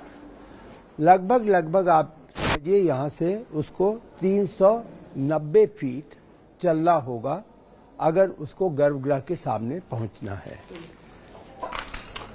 यह 5 हमारे जो मंडप हैं ये पूरे हो जाएंगे। गर्भगृह में भगवान स्थापित हो जाएंगे निश्चित रूप से। प्रथम तल पे हम लोग का कार्य चलता रहेगा।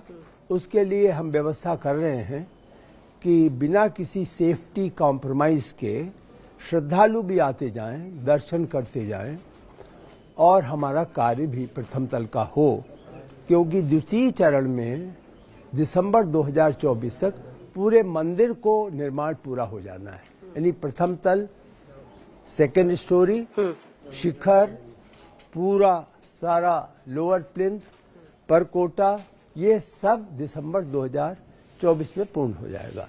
ये परकोटा है, परकोटा, हाँ जी। सामान्य श्रद्धालु के लिए ये परिक्रमा मार्ग है। अच्छा, तो इसमें एक तरीके से वह वॉक करेगा और कुल उसकी वॉक जो परिक्रमा की होगी वो 795 मीटर होगी, 795 मीटर, 795 मीटर। हाँ। और इसका आप इसे अनुमान लगाएं कि ये एक तरीके से मंदिर की सुरक्षा की व्यवस्था भी है।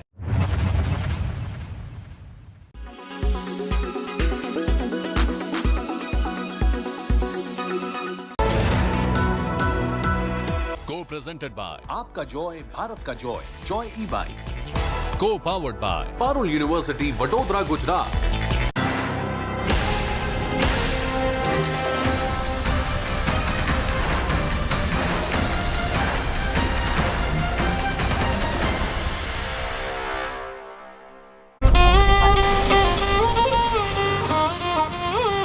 What do the young and restless of Telangana really want?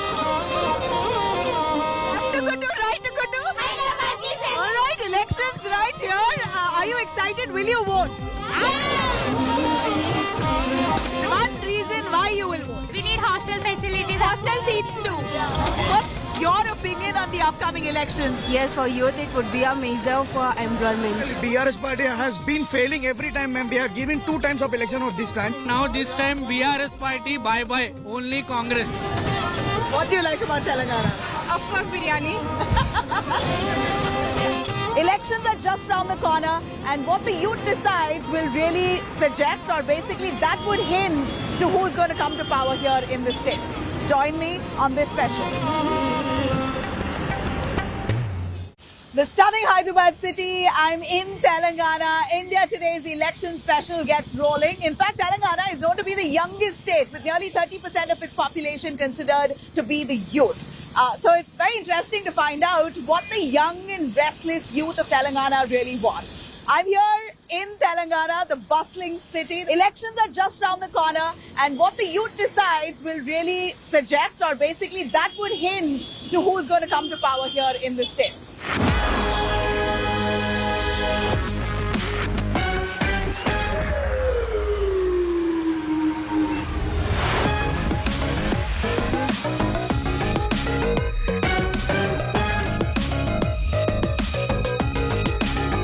It's surely worth to see elections in Telangana through the lenses of the youth. The number of opinions that you get here is just simply amazing, and they're really the deciding factor ultimately. They form a large chunk of the population, as I've told you. I have with me the students of Sultan Ulm Education Society from different departments that I managed to gather. How's the Josh? Election Josh, guys? Jai Telangana! Oh, Jai Telangana, lovely. Okay, let me ask you the girls, what are you looking forward to as a youth, a student? What do you want for Telangana? As a student, I want all the students, regardless of the socio-economic factors, to have access to quality education. Right. And all the teachers should have a platform where the enhanced education is provided to all. And the leaders can give initiatives like scholarships, and they can also give funding to the below poverty line students to come in a college where so quality education, access to education, more than freebies. Does anyone want to speak about the freebies? Are you happy with the scooty announced by one of the parties versus a scholarship? Yeah? No. Scooty, scholarship? No. What would you pick?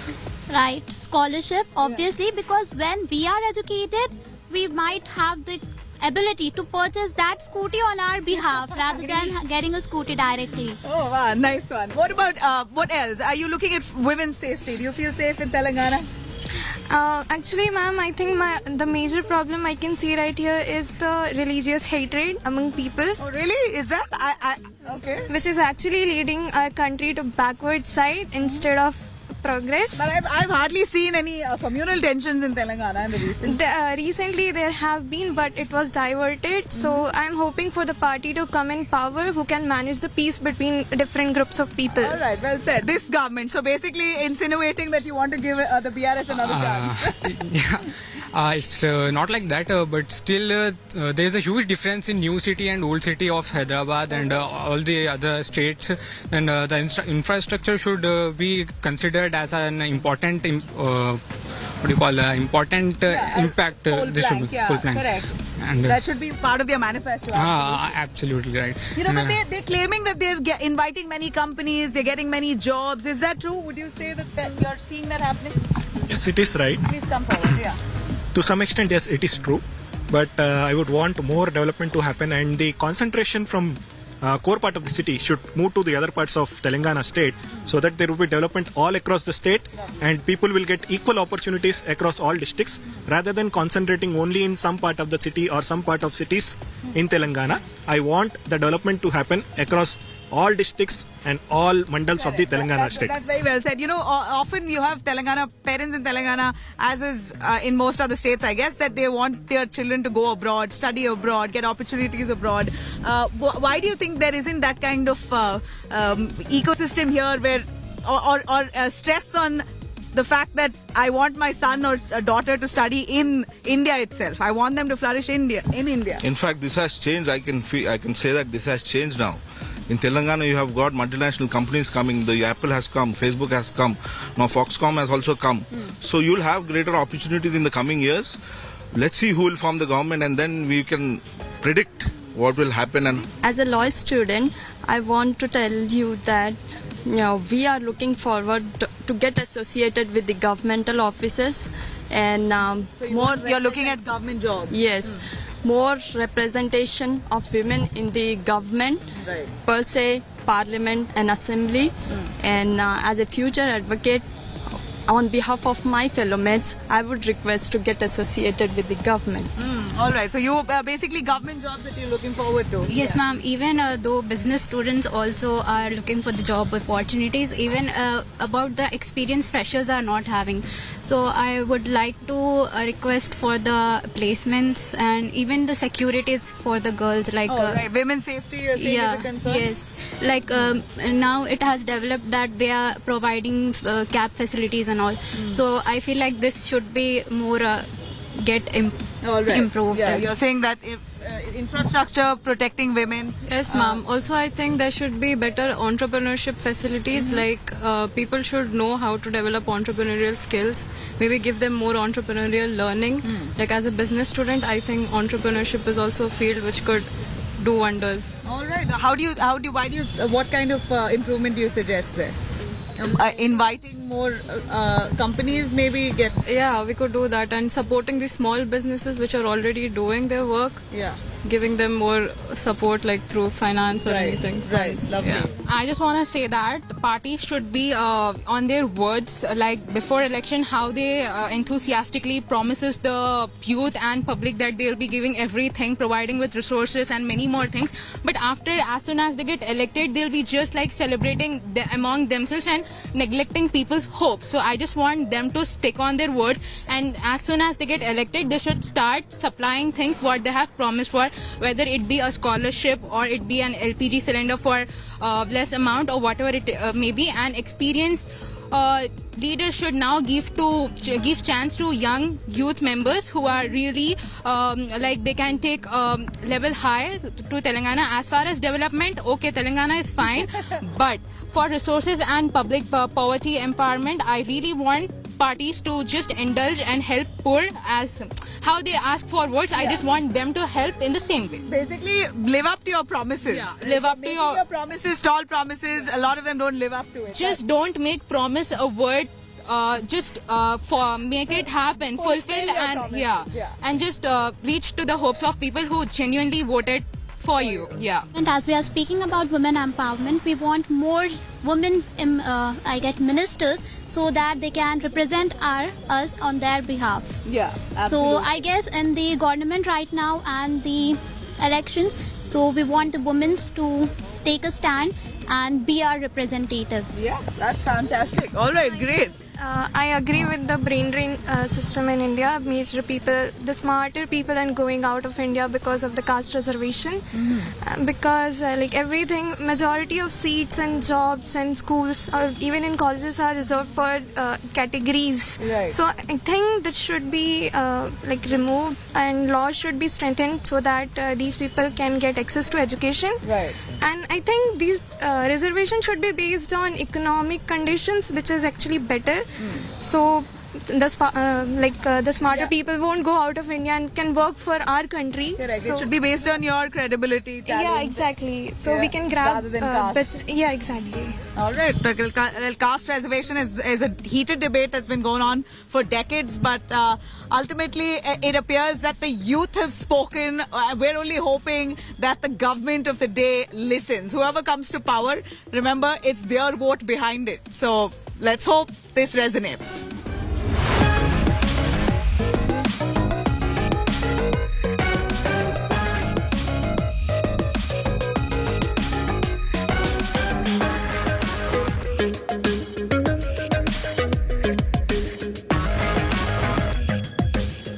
It took me such a long time to convince some of the youth here to speak their mind. The daylight is down, but at least I've got them to speak.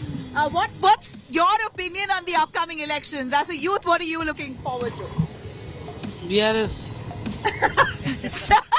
Straight up, huh? BRS it is. BRS. Why? I mean, why? Okay, tell me why. He's doing nice development for youth. He's doing development. He's seeing to giving the offers, giving the benefits, jobs. So many things KTR is doing. Well, this is all surface level information. Give me specifics. Anything that you really feel. Ma'am, there is no right politician in the city right now because there are more problems in the drainage.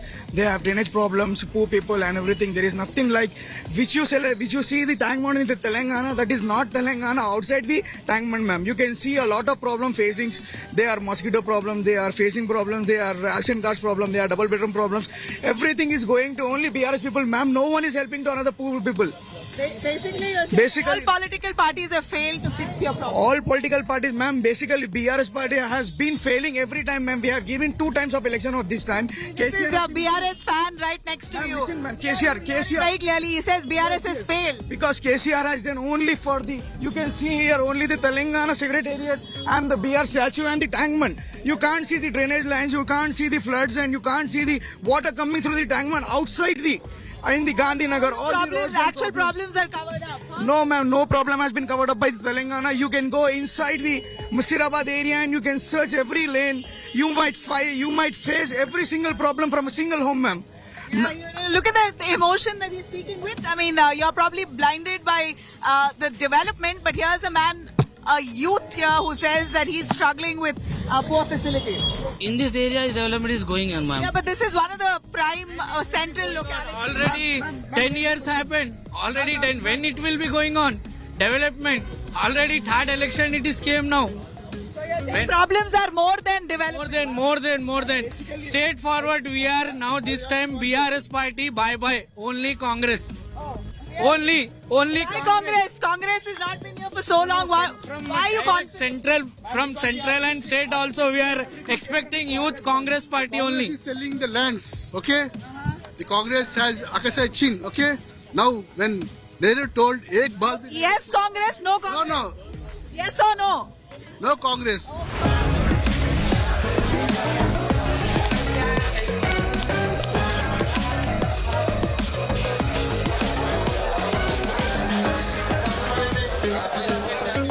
But this cafe, Nilufar's cafe, super packed, crowded all the time. And I think this is the best place to try and get some opinions on the upcoming elections. I guess now when your guard is let down, elections round the corner. Clearly, if there's one thing that a political party can promise you, what can that be? Maybe good opportunities for employees. Employment opportunities? Yes. That's really the primary reason, right? For youth to vote. Yes, for youth it would be a measure for employment. So if the government provide the correct opportunities, they may vote for the correct government. You can choose right. You can choose right, but employment it is. That's what you're looking for, yeah? Yes, ma'am. Main thing. Yes. Anything else? And education system also, we can expect mainly education system and then next employment. Okay, but tell me, when you say employment, why do you say it's so difficult? I see this buddy here enjoying your tea. Do you like your chai? Yeah, What's so nice about it? it's different. Zafrani chai. Okay, what is that one thing you want to ask to the government that will come after the election? To get more job opportunities. Okay, job opportunities. All of you, jobs? No, students. No, what do you want? If you want to ask government, what do you ask? I only ask government jobs. You want government jobs? 1.9 lakh government jobs or government job vacancies, but they were not able to fill it. And here are the youth who are dying to get a job. But tell me, when you say job opportunities, what's so difficult? Why are you not finding a job? Actually, from various places we are getting our crowded people for the job. So for one job, we are getting a huge of You're saying for one vacancy, there's lots of people applying. Yes. Well, I surely can't get enough of the charm of Charminar in its full glory right here at the backdrop. I waited until it got dark so that I could capture this fully lit up Charminar right here, the iconic spot in Hyderabad. And I have with me youth leaders from the BJP Yuva Morcha, Nitin joining me. We have Prashant from the BRS, who's a youth leader himself. We have the Congress youth president in this district, Rohit, who's also with us. So I got lucky to have all of the three here. Usually, if a media person or if a reporter isn't mediating, I understand that the groups are quarreling, finish their quarrel, and then they all go have chai together like this. So I'm starting from reverse. I'm getting them to have chai first and then fight.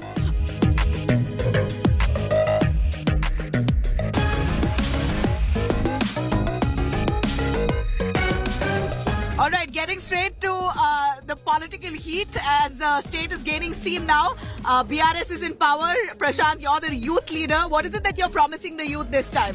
And have you delivered on your promises for the youth in the past? Yes, definitely. We have delivered so many promises. After formation of state in 2014, till now in 2020, up to 2023, we have delivered 2,25,000 jobs, where 1,36,000 jobs already has given notification, and we have given the appointment also. And delivered 2 lakh odd jobs, and yet Telangana has the highest unemployment rate in the country, 15.1%. Nitin is from the BJP Yuva Morcha. Nitin, highest failure है TRS government इसलिए है क्योंकि पिछले 9 साल से तेलंगाना इसलिए बना हुआ है कि यहाँ के युवाओं को नौकरी मिलना चाहिए और नौकरी के साथ साथ उनका भविष्य उज्जवल होना चाहिए। लेकिन आज हम देख सकते हैं कि 9 साल से अब तक नोटिफिकेशन नहीं है। भारतीय जनता पार्टी लगातार 9 साल से हम लड़ रहे, पिछले 2 साल से भारतीय जनता युवा मोर्चा जेल में भी गए, कितने केसेस भी बुक हुए, लेकिन अब तक नोटिफिकेशन नहीं आया। अभी जैसा कि हमारे भाई बोल रहे हैं कि नोटिफिकेशन आया, 2 लाख आया, सिर्फ वो नोटिफिकेशन तक। So no, it's just limited to notification. But if I'll come to you, the Congress is now promising that you will ensure all the 1.9 lakh vacant jobs within the government departments will be fulfilled. Yes. How do you plan that? See, I'll tell you one thing. The state of Telangana has been formed on the promise on the fight of the youngsters who have been fighting for the jobs. So after the formation of Telangana, the youth of the state have been hopeful of getting a lot of jobs for the youngsters. But unlike what they've expected, in the past 9 years, nothing has been done for the youngsters, no jobs. And this year, becoming the election year, they have announced a few notifications, and the Group 1 exams also have been held, but the paper leakages and all the scams have brought them down. And the youngsters are so disappointed that this BRS government has not been able to organize a proper examination. So this BRS government has completely let down the youth of the state, and the youth of the state are looking towards the Congress party. Completely let down by the youth. I mean, the youth are completely let down by BRS. The TSPSC examination postponement constantly, the paper leak of that, one student has committed suicide because of the delays and their future's uncertainty. Will the BRS take blame for it? No, absolutely not, because the student has committed suicide for some other reason, not for the job's reason. As far as the TSPSC paper leakage is concerned, there is a thorough investigation that is going on, and I am just not talking about the TSPSC jobs that we are created. Under the dynamic leadership of our KTR gar, in these 10 years of Telangana, there has been a largest ecosystem that has been developed where EODB, we are standing at the first, and there are 20 lakh employment which are being created due to the software companies that has gone.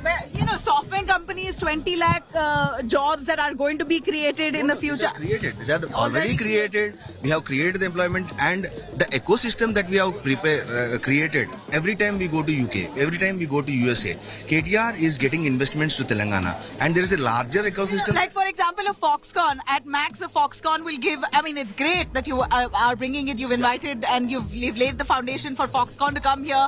500 jobs at Max. How can it really solve the 15% rise? Come in here. Yeah. No, I would like to ask my learned friend to tell me how many of the Telangana youth have got jobs in these software companies, because people from all over the country are getting the jobs, but outsiders are taking away. Very true, very true. And they need to do something for the home youth of Telangana. बाहर से जो लोग आ रहे हैं वो ज्यादा job दे रहे हैं। देखिए मैडम, आज आपको मैं एक डेटा भी देने के लिए तैयार हूँ। यहाँ पर इतने सारा तेलंगाना में यूथ ग्रेजुएशन, डिग्री, इंटर करने के बाद भी रोडों पर स्विगी जैसे इसमें काम कर रहा है। क्यों? इसलिए कर रहा है क्योंकि यहाँ पर अगर यकीनन KTR यूथ है, यूथ के नाते अगर उन जॉब नोटिफिकेशन देते तो आज जो यूथ रोड पर काम कर रहा वो आज ऑफिसों पे काम करता था।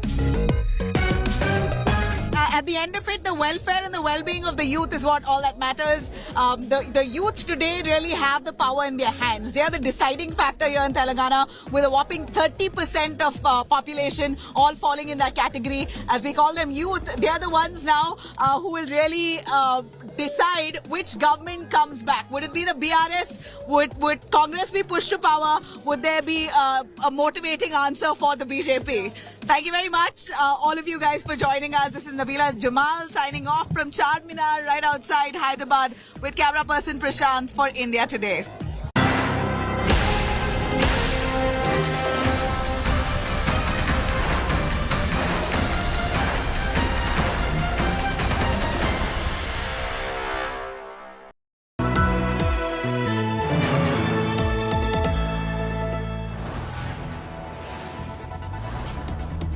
You are watching India Today, powered by Finest, Be Sustainable Change, a BNP Group company.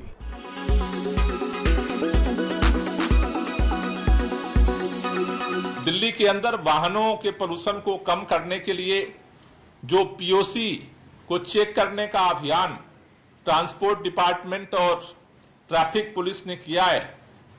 आप जानते हैं कि जो पीओसी वायलेशन होता है 10,000 रुपए का फाइन लगता है।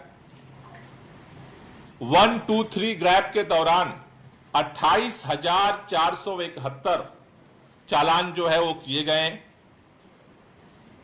जिससे कि लोगों में पीओसी को लेकर के जो पोल्यूटेड गाड़ियां हैं उनको कंट्रोल किया जा सके। जो चूंकि ये संभावना दिख रही है कि दिवाली के बाद प्रदूषण का स्तर बढ़ सकता है, उसको देखते हुए दिल्ली के अंदर दिवाली के अगले दिन 13 नवंबर से 20 नवंबर तक एक हफ्ते का जो है वो ऑड इवन फार्मूला जो है वो दिल्ली में जो है लागू किया जाएगा।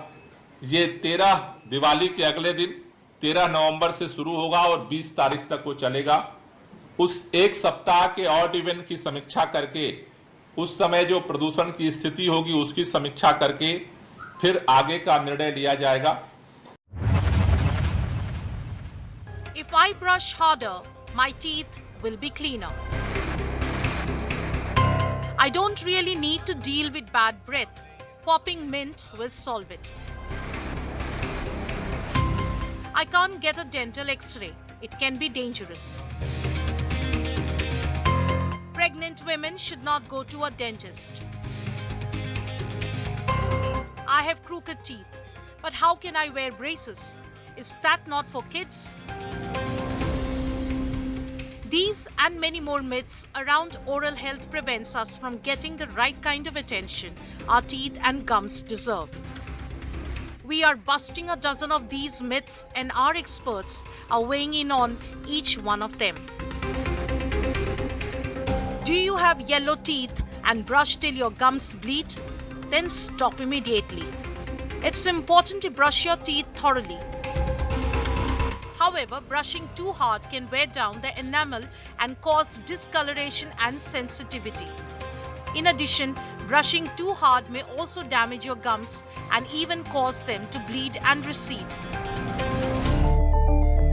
While we all love chewing gum and the fresh breath it leaves us with at least for some time, this is not the solution to bad breath. It is not to say that chewing gum does not have its benefits for oral health. However, it is never a replacement for brushing your teeth. Sugar-free gum can help displace bacteria in the mouth, increase saliva production, and freshen your breath, but it will not remove the sticky plaque that builds up on your teeth.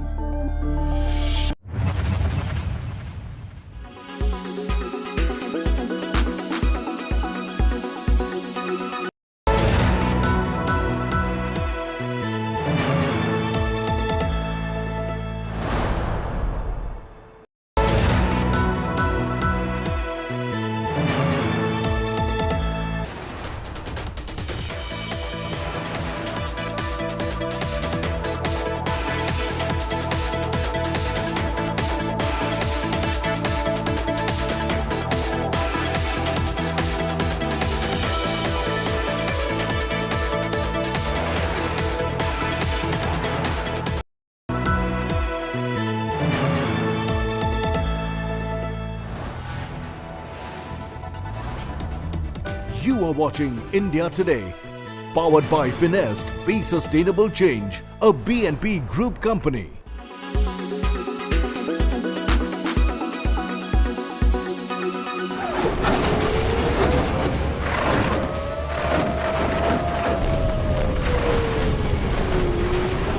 Israel-Hamas have been at war.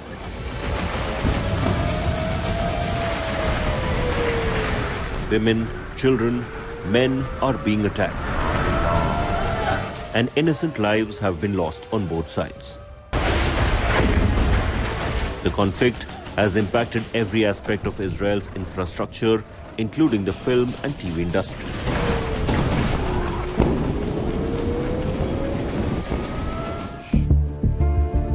Angelina Jolie, who is widely known for her humanitarian work, took to Instagram and condemned the Israeli airstrikes in Gaza, describing it as the deliberate bombing of a trapped population. In an Instagram post, she shared a photo depicting the devastation caused by an airstrike at Jabalia, Gaza's largest refugee camp. Even singer and actress Selena Gomez announced that she will be deleting her Instagram account amidst all the trolling and hate that she received online. However, just a little while later, she deleted the story in which she had made this announcement, and her account is still active. The Hollywood pop icon had recently shared a heart-touching note on Instagram condemning the violence against innocent civilians, especially children. Hi everyone, I wanted to take a moment and say thank you to everyone for their messages, for their prayers, for their wishes. I'm back, I'm home, I'm safe, I'm fine. But just 2 days back, I woke up in a hotel room in Tel Aviv with bomb sounds around me and sirens blaring, and we were taken down to a basement and shelter areas. And मैं पहले ऐसे situation में कभी रही नहीं हूँ, but आज जब मैं अपने घर में उठी हूँ with no sounds and feeling safe and feeling fine, तो मुझे रियलाइज हो रहा है कि कितनी बड़ी बात है, हम कितने फॉर्चुनेट है कि हम इस कंट्री में हैं. And with halted production and mass destruction because of the ongoing war, the country will require time to get back on its feet. With Gyanisha Malik, Entertainment Bureau, India Today.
Xiaomi, tech se smart, dil se smart.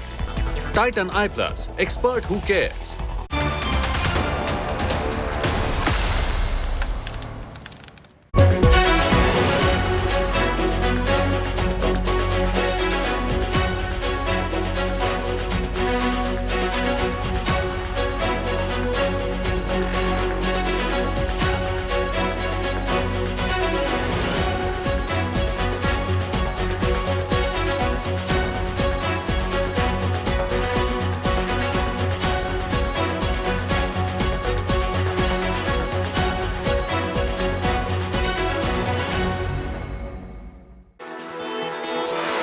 Good morning and welcome. I'm Pooja Shali. Today is the day we exercise our biggest power, the power to vote and elect our leaders. Chhattisgarh in central India, Mizoram in northeastern state. Two states that are heading now for assembly elections. The polling has started, so I'll be telling you all the latest, and Preeti Chaudhary is on the ground as well. Let's begin first with the headlines coming in. Big 2024 semi-final, as this is being called, is kicked off. Phase 1 of election polling in Chhattisgarh. 3 layers security for the Maoist-hit Bastar division. Chief Minister Bhupesh Baghel will eye a second term.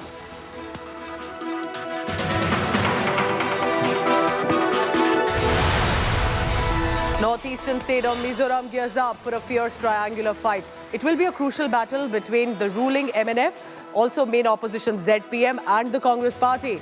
Congress will aim to regain lost bastion, but the stakes are high for the BJP in this northeastern state.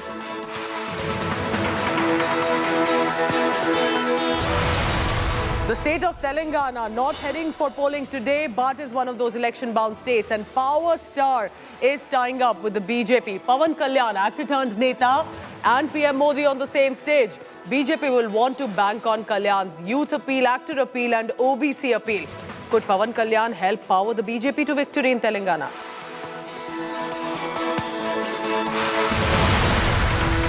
In other news, meanwhile, in Delhi NCR, we are choking. The air quality remains in hazardous category for the 5th day in a row, but marginally dipping to 400. Remember, that also is by no means normal and very difficult to breathe with serious respiratory concerns.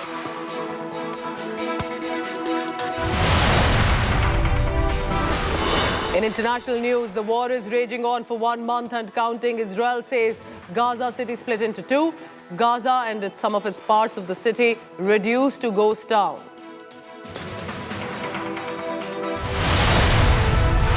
Shocking hate crime against the members of Jewish community. A Jewish man succumbs to injuries in the United States of America's California after he was hit in the head by a pro-Palestine protester.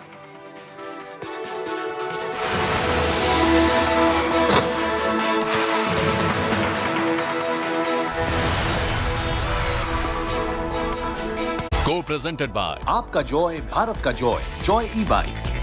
Co-powered by Parul University, Vadodara, Gujarat.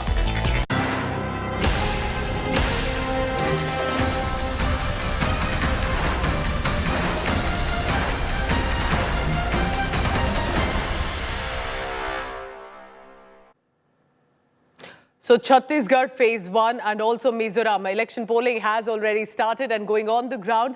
Preeti Chaudhary in this special telecast. Preeti, over to you. Of course, a beautiful day as election voting, one of our main democratic powers. Over to you.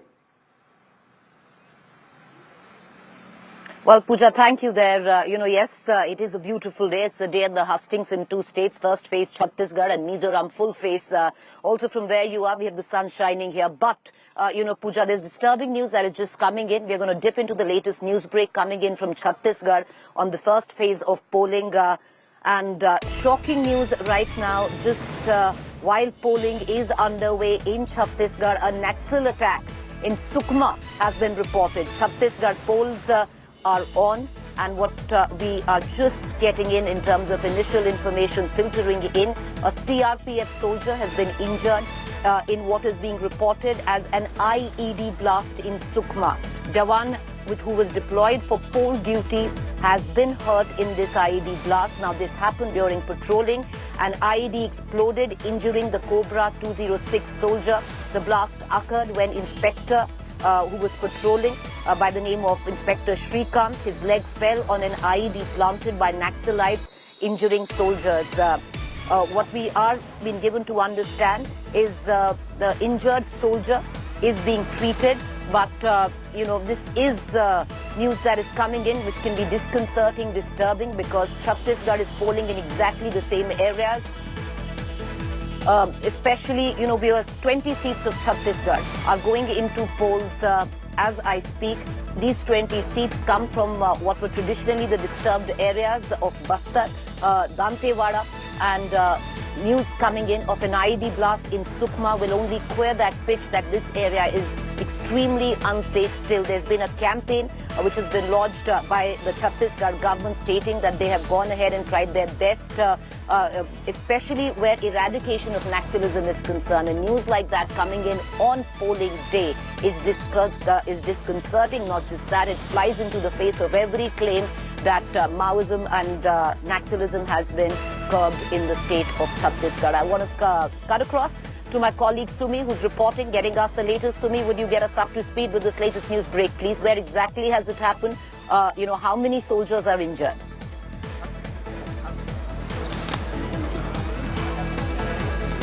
Yes, in fact, this IED blast unfortunately took place this morning at 6 at Tonda Marka Gaon. This is the Tonda Marka village we are talking about. And in fact, the Sukma, Dantewada, Bijapur, this entire belt has been extremely sensitive, and several IEDs have been detected in the past fortnight. And the CRPF personnel have been keeping a very strict vigil so that no untoward incident takes place. In fact, Rajnandgaon is also one of the areas that have been very sensitive all these years. But somewhere the 12 assembly seats of Bijapur has been extremely sensitive. In fact, yes, yesterday evening as well, there was an IED blast in which a personnel had been injured. In fact, we're talking about the personnel who got injured this morning, Shrikant. He's undergoing treatment at a very nearby district hospital. He was there to check and he was there for a very strict vigil in the area. And amid, I'm telling you this, amid the boycott calls were given by the Naxals. In fact, in Sukma, Bijapur, Dantewada and Narayanpur, these entire belt, the Naxals have been entering the rough terrain and they are combing through the forests, village, and they are actually asking all the villagers to boycott voting, to not trust neither the Congress or the BJP, to boycott voting altogether. Here in Rajnandgaon, we are in Dr. Raman Singh's bastion. He has been representing this particular seat from 2004, and in fact, voter turnout has been great in this particular polling station as well. Here we have elderly people, 90-year-olds who are coming to vote exactly an hour later after the voting began. And in fact, we'll go across to them and try talking to them as to what is their motivation to come so early in the morning to cast their vote. Ma'am, कितना उम्र है आपका? मेरा 82. 82. और कितना उम्र है आपका सर? 88 साल. 88. अच्छा, आप लोग सुबह सुबह यहाँ पर वोटिंग देने आए हैं. क्या मोटिवेशन है? क्या मैसेज देंगे? नहीं समझ में. क्या मैसेज देंगे आप मोटिवेशन के लिए लोगों को? सवेरे 5 बजे से उठे हुए हैं वोटिंग के लिए, क्या मैसेज देंगे आप? 5 बजे से ही उठे हैं, लेकिन घर पे ये है कि 6 बजे से हमको वोट डालने जाना है, बस घर में यही है. पर घर में क्या ये है जो पैसे थोड़े से वो है, फिर भी वो यहाँ आए हुए हैं. और छोटे वाले भैया हैं जो अपने दुकान पे, तो वो खोल के आएंगे, पर फिर भी आना है. फिर भी हमने चाचा को बोला कि हमें जाना ही है वोट पे. तो पहला काम वोटिंग देना है. भैया जो हैं ध्यानचंद जो हॉकी प्लेयर हैं, उनके साथ हॉकी खेले हुए हैं राजनांदगांव. हॉकी प्लेयर हैं. हॉकी प्लेयर हैं आप? उनको सुनने में जरा तकलीफ है. आप इनके तरफ से आप हमें बताएं कि किस तरह से आपने भी अपनी वोटिंग यहाँ पर दे चुके हैं. क्या मैसेज देना चाहेंगे उन लोगों को जिनमें वोटिंग अवेयरनेस कम है? प्रजातंत्र का मंदिर है, वोट बहुत कीमती है. एक वोट से देश के संसद में एक प्रधानमंत्री का शासन गिरा, एक वोट से जर्मनी के राष्ट्रपति का हार गए. इसलिए एक एक वोट कीमती है. इस महादान का हर किसी को उपयोग करना चाहिए और इस मंदिर को सजाना चाहिए. और राजनांदगांव लोकसभा क्षेत्र जो है, यह ऐतिहासिक लोकसभा क्षेत्र है जहां मतदाता जागरूकता के आधार पर काम करती है. जागरूकता के आधार पर काम करती है. सर, आपका मुद्दा क्या है? आप किन मुद्दों पर आज वोट करने वाले हैं? हम विकास और राष्ट्र हित के मुद्दों पर वोट करने वाले हैं। जो यहाँ पर बहुत प्राथमिकता से वही चीजें दिखाई दे रही है। तो हर किसी को वोट करना चाहिए, राष्ट्र हित के लिए वोट करना चाहिए, अपने वोट का उनको उपयोग करना चाहिए। आपको मैंने सेल्फी लेते हुए देखा, बहुत खुश नजर आ रहे थे मुझे पोस्ट वोटिंग। ये खुशी, ये सेल्फी, आप दोनों सेल्फी ले रहे थे, बताइए किसकी खुशी है? ये वोटिंग की खुशी है? वोटिंग खुशी है। किन मुद्दों पर वोट कर रहे हैं? विकास के लिए। विकास के लिए वोट कर रहे हैं। मैम, आप किन मुद्दों पर वोट कर रही हैं? हमें भी अपने भारत देश की अपनी उन्नति की, विकास की चाहिए। विकास चाहिए। People are voting here for development. People are voting here for a good change. And in fact, the excitement on their faces, people from all walks of life are walking in to vote. Specifically the oldies, but the goldies, they are walking here since early in the morning. The kind of excitement post-voting is incredible. In fact, there is a selfie zone that has been built here for voter awareness as well. People are coming out after casting their votes and taking selfies. More vote, more zimmedari is what the tagline of Election Commission. And in fact, the excitement that you're spotting here is certainly magnificent. All right, Sumi, we're going to come right back. My colleague Sumi has been reporting right now, getting you the latest. She's in the constituency of former Chief Minister of Chhattisgarh, Raman Singh from the BJP. We're going to continue to cut across to her. But, you know, what you're really witnessing, and, you know, what's an election without old political cliches, the dance of democracy, you know, the temple of democracy, all of that galore. But we're going to cut across back to Sumi. But more news break coming in on election day, where phase 1 of Chhattisgarh is concerned. 20 seats in the Dantewada, Sukma, Bastar region going into vote. And a war of words right now. And that is coming from the Chief Minister of Assam, Himanta Biswa Sarma, and the Deputy Chief Minister, T.S. Singhdeo of Chhattisgarh. And the bone of contention is Ram and religion. Deputy Chief Minister Deo has said that BJP had abandoned Ram. This is T.S. Singhdeo. The BJP has hit back by Himanta Biswa Sarma, who says Congress fought Babar and Aurangzeb. Moreover, suggesting that Baghel wanted help from Naxalists to win this election. Huge war of words. You know, religion, especially not a big issue where Chhattisgarh is concerned. You know, will it really transcend into the ballot where the vote is comes into question? Not really, is at least what our boots on ground are telling us. Issues are slightly different, but the narrative and the rhetoric right now rife, and that is coming in from a face-off between the sitting Chief Minister of Assam, Himanta Biswa Sarma, and the Deputy CM of Chhattisgarh. And it comes, the flashpoint here is Ram, where T.S. Singhdeo has accused the Bharatiya Janata Party of using the Ram card and trying to leverage or milk you know, electoral dividends at the back of that. On the other hand, you have Himanta Biswa Sarma, who's hit back at the Congress and saying that the Congress has always stood for Babar and Aurangzeb, and Mr. Baghel, the Chief Minister of Chhattisgarh, has always wanted help from the Naxalisms or Naxalites to win election. Huge war of words on the day of first phase of polling. Let's listen in to the reactions, and we cut across to a reporter. उनके घोषणा पत्र में राम दिखे क्या? उनके घोषणा पत्र में राम है क्या? वो तो जय श्री राम के नारों को तक भूल गए। जब तक मकसद साधना था, तब तक जय श्री राम के नारे आप गूंजते हुए सुनते थे। आजकल सुनते हैं, कोई जय श्री राम नहीं करता जैसा उस समय करते थे। तो वो मकसद उनका था राजनीतिक हित साधने का। दुर्भाग्य से कहें या संजोग से कहें, सद गया। राम जी का नाम था। राम जी का काम छत्तीसगढ़ की सरकार ने दिखाया। बाघेल जी, ये नक्सल को लेके चुनाव जीतना चाहते हैं। मैं थोड़ा दिन पहले तबादला किया था, बात में अकबर का खिलाफ कुछ निकाल गया, तो इलेक्शन कमीशन जाके कांग्रेस लोग मेरा ऊपर कंप्लेन कर दिया कि अकबर का खिलाफ बोल रहा है। मैं बोला यार कांग्रेस लोग, आप लोग क्यों अकबर को इतना प्यार करते हो? अभी तो बाबर का मस्जिद चला गया, राम मंदिर बन रहा है 11 जनवरी को, फिर भी अब अकबर का प्यार में फंसा हुआ है। हम धर्मांतर के खिलाफ भी हमें लड़ना है, और हमने ये नया बाबर औरंगजेब भारत में दोबारा मुगल का जन्म ना हो, इसलिए भी हमें लड़ना है। ये छत्तीसगढ़ मां कौशल्या का भूमि है, आप प्रभु श्री राम का नानीहाल है। अगर नरेंद्र मोदी नहीं होता था, क्या राम लाला का भव्य मंदिर बनता था अयोध्या में? बोलिए, बनता था? भूपेश बघेल जी, ये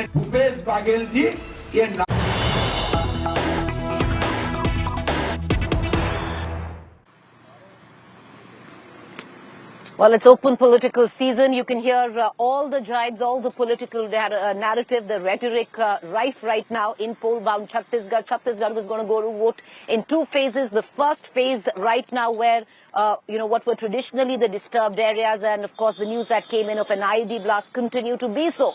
Parts of Dantewada, Bastar, Sukma going into vote this morning, 20 seats. But there's more coming in terms of news break, and that is the Chief Minister of Chhattisgarh, Bhupesh Baghel, hitting out at his own nephew. Mind you, his nephew is standing against Bhupesh Baghel on a BJP ticket. Interesting choice of words. Bhupesh Baghel taking a swipe at his own nephew, saying, "Rishte mein to hum tumhare baap lagte hain." Understandable. Like I said, it's open political season. It's, word for word in terms of jibes. But Bhupesh Baghel hitting out at his own nephew, who's contesting against Bhupesh Baghel on a BJP ticket. Listen in. अब अगर हुआ है कोरबा ये वाला क्षेत्र बचा है तो उन क्षेत्रों में फिर जाएंगे। कौन भारी है? कतौर भतीजा में कौन भारी? रिश्ते में हम बाप लगते हैं। अब अगर हुआ है कोरबा ये वाला क्षेत्र बचा है तो उन क्षेत्रों में फिर जाएंगे। कतौर भतीजा में कौन भारी? कतौर भतीजा में कौन भारी? रिश्ते All right, trust the political attacks to only get sharper as Chhattisgarh moves into the second phase where the mammoth 70 seats go to vote. Today is the first phase, 20 seats where Chhattisgarh comes into question. But let's give you an overview. 70 seats, Chhattisgarh going into vote. It comes at the back, the first phase of a massive controversy where the Mahadev app is concerned and the alleged involvement of the sitting Chief Minister of Chhattisgarh, Bhupesh Baghel, in it. Polling, meanwhile, has begun in Chhattisgarh, all eyes on the key battles that could change the game.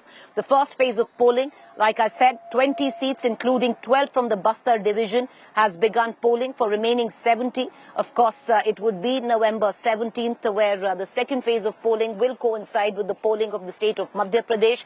Meanwhile, in Sukma, disturbing news this morning, reports of one Jawan of CRPF's Cobra battalion being injured in an IED blast triggered by Naxals in Tondamarka area. The Jawan was deployed for patrolling duty on election, allegedly stepped on an IED. 60,000 security personnel have been deployed for the smooth conduct of polls in Bastar division. Remember, viewers, that results for all three states Rajasthan, of all 5 states of Rajasthan, Telangana, Chhattisgarh, Madhya Pradesh, Mizoram will come on the 3rd of December.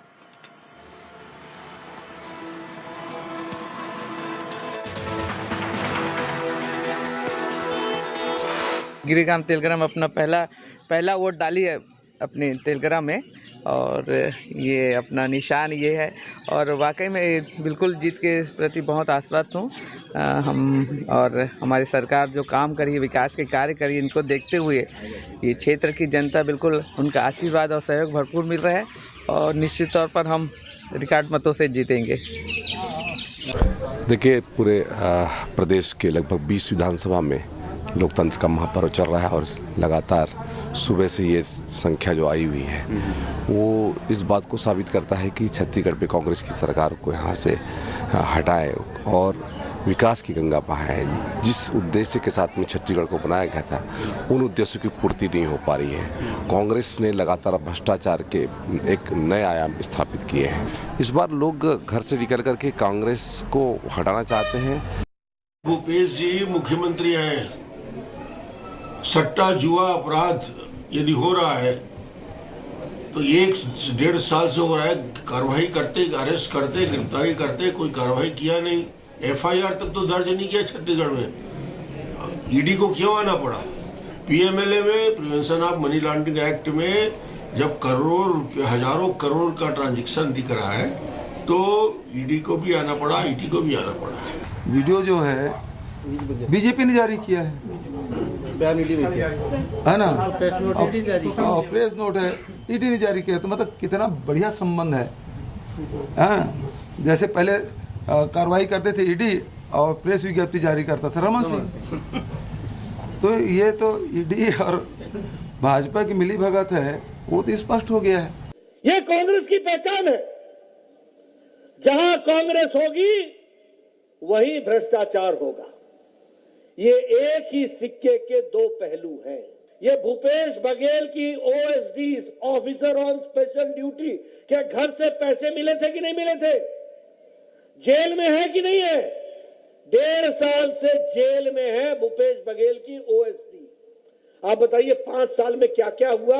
ये घोटाले पे घोटाला हुआ कि नहीं हुआ? और तो और छोड़िए, गोठान घोटाला हुआ, भक्त तरीके का घोटाला हुआ। कभी आपने सुना था कि गोबर का भी घोटाला हुआ? भूपेश बघेल ने गोबर का भी घोटाला कर दिया। All right, viewers, of the 90 seats, 20 going to polls in the first phase of election. My colleague Sumi has been reporting from Rajnandgaon. That is where former Chief Minister of Chhattisgarh, Raman Singh, testing his fate. We're going to cut across to Sumi in a short while, but let's also bring in my colleague Aishwarya Paliwal joining me from Chitrakoot in Chhattisgarh. Aishwarya, you know, Chhattisgarh first phase comes at the back of explosive allegations against the sitting Chief Minister of the Congress from Chhattisgarh, Bhupesh Baghel. Corruption has been a huge poll issue, especially where the BJP comes into question, attacking the state government on what it alleges have been a string of scams. And now the news of the Mahadev app and allegations associated with it, where the Chief Minister comes into question. Is this sticking? Do you see that poll narrative being bolstered on ground? Well, definitely, you know, as far as the BJP is concerned, the top guns of the party, none less than Prime Minister Narendra Modi Preeti himself, spoke from the dais in Durg in Chhattisgarh and spoke about the fact that the name of Lord Shiva, Mahadev, is now being used, and it's being used for massive corruption in the state. So obviously for the BJP, it has been a big poll plank. They've been speaking about the fact that there is an entire string of scams which has happened over the past 5 years. They obviously are saying if they come to power, then corruption is the first thing that they will put an end to. It's not that. From the other side is Lord Ram, and it was none other than Home Minister Preeti Amit Shah who in fact came and released the manifesto here in the state of Chhattisgarh. So all those things, this is a Congress versus the BJP fight, and both the parties are putting their might, wanting to make sure that they snatch, Congress wanting to make sure that they continue for the next 5 years, BJP trying their level best to make sure that they snatch power, because it was the BJP which was in power for the last 15 years, and then came the Congress rule. So obviously for BJP, corruption is a big issue. They have also made sure that they sprinkle in, the flavor of Lord Ram, when Amit Shah in the manifesto said that Ram Yojana, is something that they will come up with. If they come to power, they'll take the people of the state of Chhattisgarh to Ayodhya and make sure that they can have they can see the temple and also worship there. On the other side, if we speak about the polling, Preeti, historically we have seen Chhattisgarh has been a state where the average polling has always been more than 65%. And the long queues that you are seeing here, this is a model booth. The long queues are speaking about the fact that we could see the state maintaining the average polling percentage more than 65%, and this is what both the parties are hoping for the people to step out. And especially in this region, the place where I'm standing, on an average more than 70% has been, the voting, more than 70% is what we know. So everyone now banking on the fact that people need to come out and to vote. At the moment, the region where I am is quiet and people are turning up in large numbers. Preeti. All right, we're going to continue to cut across to Aishwarya, but what I'm going to do is briefly, and it's interesting, viewers, because the issue of religion polarization, will it stick in Chhattisgarh in terms of, the maximum voters? They come in from the OBC and the Adivasis, the STs. The Muslim population, just about 2%.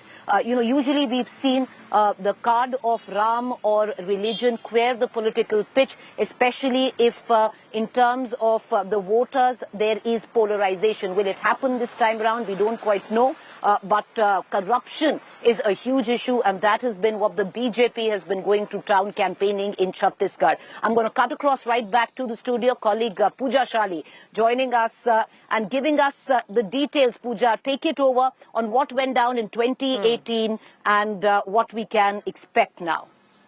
All right, so remember in 2018, just like this phase 1, 20 seats were where the elections had taken place. What did it look like in 2018? Congress managed a massive sweep. As you can see, out of 20 seats, 17 went to the Congress party, barely 2 to the Bharatiya Janata Party. And that is why this time Bhupesh Baghel, his party will want to try and regain this clout for the Congress party this time as well, despite the allegations of corruption that recently surfaced on Mahadev application, corruption allegations. But apart from that, could these charges really work, or will it be the 5 years of work that had been done in the state of Chhattisgarh? Remember, other seats on November 17th, remaining seats for phase 2 for Chhattisgarh will take place. So this was about the seats. What about the vote share? How many people contributed to which party to win in those elections? Let me take you through that. 35% while went to the BJP. It was 46%, barely right there, touching the half margin, was for the Congress party. And that is why the Congress party will want to be confident, but it can go haywire. Remember, if the people of Chhattisgarh feel that they're not happy and there is an anti-incumbency, they will want to perhaps go again to the BJP. Chhattisgarh has seen governments both from the BJP and the Congress party for fairly long term. And this time as well, while the Congress had 46% of vote share previously, will 23 be again lucky for the Congress, or will the BJP manage to make inroads with the massive campaigning that has been done in the state? Over now to Preeti Chaudhary on the ground. Well, we're going to continue to come back to my colleague Pooja, who's going to break down the numbers, the data on what it stood for when Chhattisgarh went to election the last time around. But from the studio, let's cut across right now to Rajnandgaon. That is where former Chief Minister of Chhattisgarh is testing his fate. And joining me from there is Sumi. Good morning, Sumi.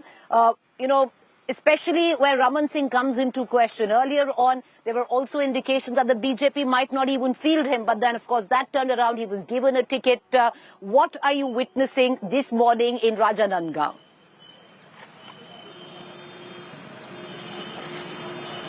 A very good morning to you, Preeti, as well, and to all our viewers who are watching India Today this morning.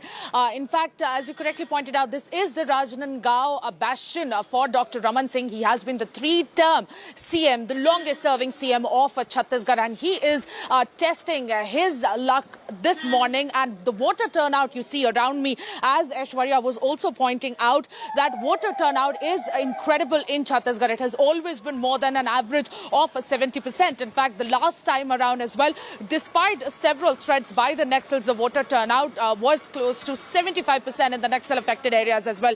And here the long queues tell you the story, speak volumes about the voter turnout here at Rajnandgaon as well.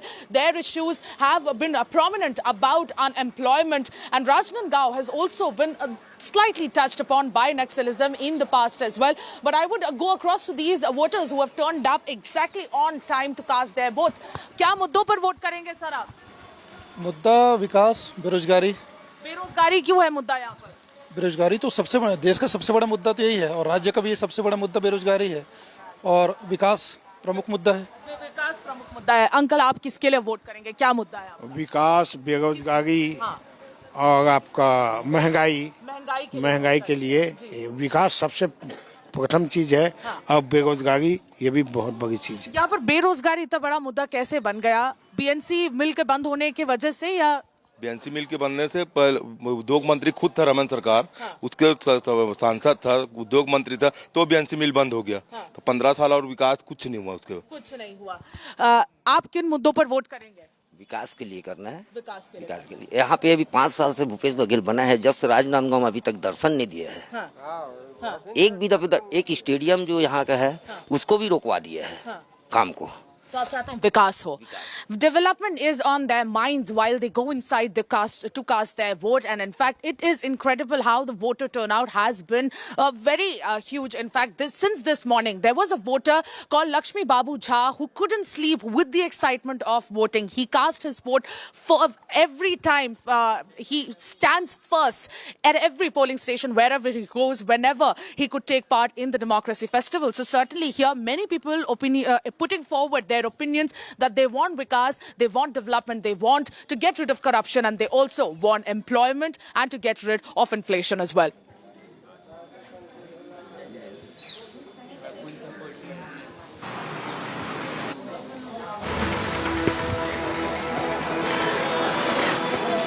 We're going to come right back to you. My colleague Sumi getting us the very latest from Rajnandgaon. But from Rajnandgaon, Chhattisgarh, let's take you right now all the way back to the studio where my colleague Pooja is standing by to take you through where in the first phase, 20 seats, Chhattisgarh, who are the top contenders in fray. One of them, of course, from Rajnandgaon, where Sumi is standing, Pooja, the former Chief Minister of Chhattisgarh, Raman Singh. All right, that's right. There are going to be, remember, while this is the phase 1 out of 2 phases for a Chhattisgarh election, let me take you through our election intelligence dashboard to tell you exactly who the key candidates are, what are the seats looking like. So this, in our map, let's go across to Chhattisgarh. And for phase 1, 20 seats is what we are talking about. What does that mean? Let me take you through on phase 1, we click here on the 2 big candidates. Dr. Raman Singh, like we were talking about, Rajnandgaon is his constituency. He's been former Chief Minister several times. He's had a fairly long term with regard to being in the top position of the Chhattisgarh government. Can he again come back to the government, beat Bhupesh Baghel, or will Bhupesh Baghel not be giving BJP any surprises? But there's also from the Congress party, Deepak Kumar Baij. Remember, Deepak Kumar Baij is very interesting. He is the Congress party chief. The manner in which he was replaced and given this position just barely a few months ago, that also is reflective of how Congress wants to also ensure that they give these the candidates, while Bhupesh Baghel is on the senior most position, he also has his share of responsibilities. Both are experienced politicians, both are very important to phase 1 from the BJP and from the Congress party. Preeti, back to you on the ground.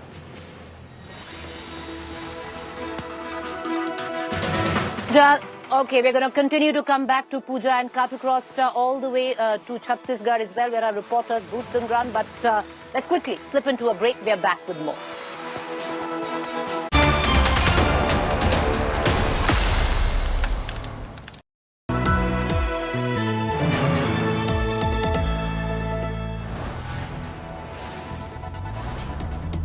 You are watching India Today.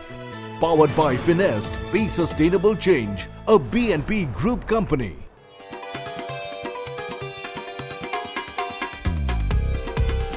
Time for me to head for some tea and poha. Congress has to try hard to win back. That's what I wanted, my black chicken kadakna. मेथी का Laddu ED अपने घर पहुंच गए। स्वागत है उनका। 150 करोड़ की अघोषित संपत्ति जब्त होती है। रायपुर आना है तो नुक्कड़ जरूर जाना है। छत्तीसगढ़ी थाली। PSC is basically Party Service Commission. Chhattisgarhiya.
public health, all political parties traveling from different parts. Armed with facts, Looking at political back. she takes the news by its horns. Do you think the future of these students are not hampered?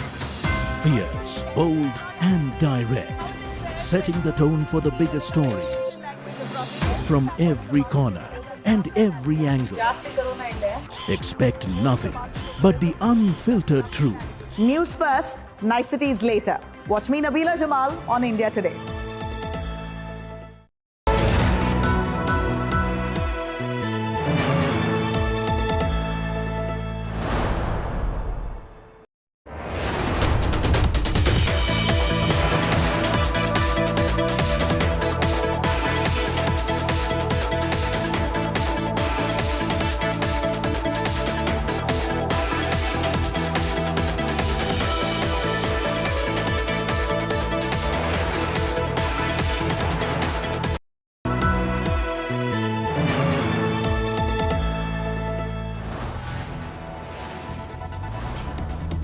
You are watching India Today, powered by Finest, Be Sustainable Change, a BNP Group company.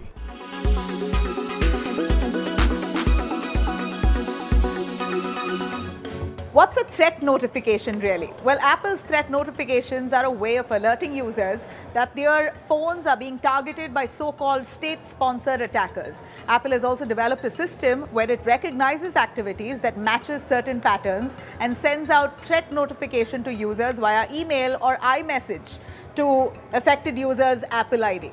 Now, Apple has revealed that state-sponsored attackers are not your average cyber criminals. They are exceptionally resourced and target a very small number of specific individuals and their devices, making these attacks much harder to really detect and prevent.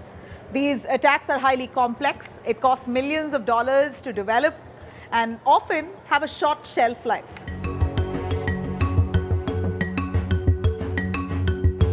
Apple has stated that it cannot really disclose information about what causes the company to send out these notifications, as that can help attackers adapt their behavior to evade detection in the future.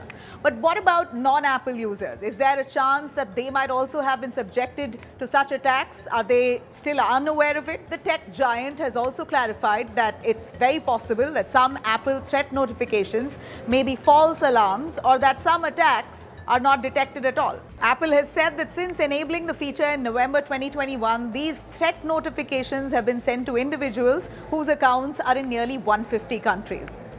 Well, to safeguard your Apple device from such harmful attacks, you need to know 5 things.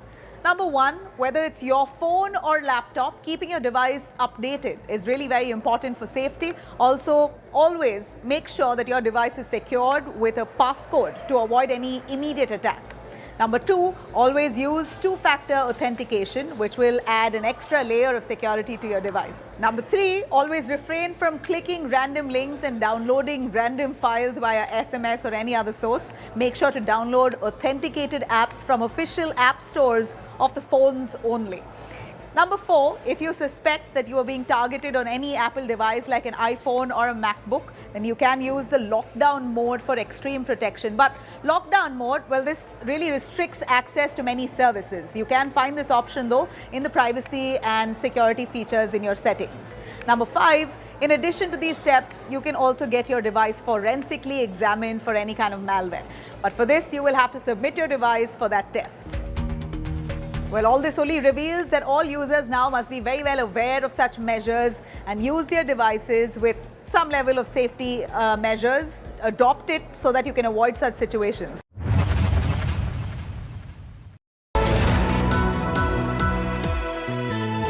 Co-presented by Aapka Joy, Bharat Ka Joy, Joy e-bike. Co-powered by Parul University, Vadodara, Gujarat.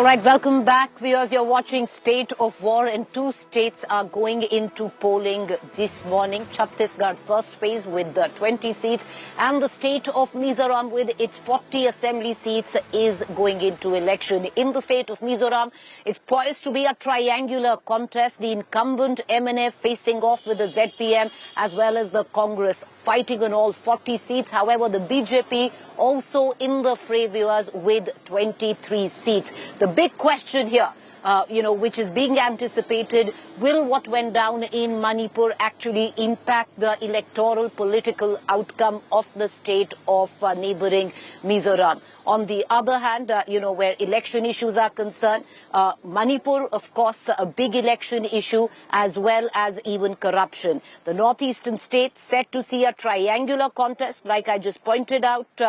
The BJP on 23 seats fighting, the incumbent MNF Zoram People's Movement fighting on 40 seats, as well as the Congress fighting on 40 seats.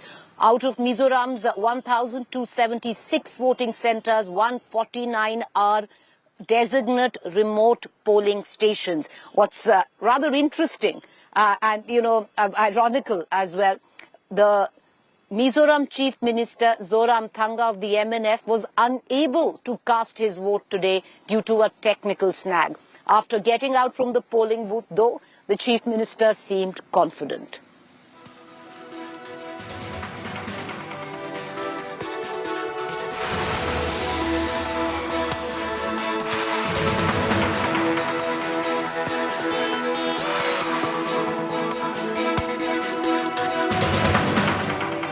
Cut across right now, back from Mizoram. Let's cut across to Chhattisgarh. Listen in to former Chief Minister of Chhattisgarh, Raman Singh. शराबबंदी भूल गए और झूठे वादे सारे भूल गए। उन्होंने जितने वादे किए थे आज जनता उसीलिए शराब पूछ रही है। और शराबबंदी वो क्या करेंगे? शराब से जब 2100 करोड़ का घोटाला करते हैं, शराब का अवैध शराब बिक्री होती है, जहरीली शराब से लोगों की मौत होती है, इसमें भी रहम नहीं है, तो क्या स्थिति बनेगी छत्तीसगढ़ की? सर, भूपेश कह रहे हैं कि बीजेपी मतलब ईडी और ईडी मतलब बीजेपी। सर, आप पे व्यक्तिगत आरोप भी लगाया। ईडी से और पुलिस से वही डरता है जो अपराधी प्रवृत्ति का व्यक्ति होता है। ईडी से क्यों डरेगा भाई? क्यों डरेंगे? दुनिया के लोग क्यों नहीं डरते ईडी से? आपने 2100 करोड़ का घोषित शराब में घोटाला किया है, प्रमाण है 40% अवैध शराब बेचने का, हॉलमार्क नकली लगाने का प्रमाण है, बिना टैक्स दिए 40% शराब बेचने का, 25 रुपया प्रति टन कोयले का प्रमाण है, 600 करोड़ रुपया पीडीएस के चावल का प्रमाण है। कितने सारे प्रमाण चाहिए जिसपे एक एक भ्रष्टाचार, और महादेव वेब तो खुली किताब है। डॉक्टर साहब, बिट्टू भैया का भी नाम लिया है उसने, शिवम सोनी ने, कि बिट्टू भैया की मौजूदगी में दिए हैं, ये किस और इशारा करता है? ये सारा विषय ईडी के जांच का और खोद का विषय है, और इसमें कोई अपराधी ना बचे, सभी अपराधियों के ऊपर कार्रवाई होनी चाहिए। मैं तो इतना ही मानता हूं। कार्रवाई क्या करेंगे? पहली कार्रवाई क्या करे? आपकी सरकार आती है तो महादेव मालूम क्या कार्रवाई करेंगे? कार्रवाई न्यायालय करती है, न्यायालय में साक्ष्य प्रस्तुत किए जाते हैं। पहले चरण की कितने सीटें मिलती थी? कम से कम 14 सीट। डॉक्टर साहब, आप लोग बीजेपी कर रही है मोदी गारंटी और कांग्रेस कर रही है प्रियंका और राहुल का भरोसा, मैं एक सवाल मोदी गारंटी या एक सवाल बस? भारतीय एक सवाल सर, डॉक्टर साहब।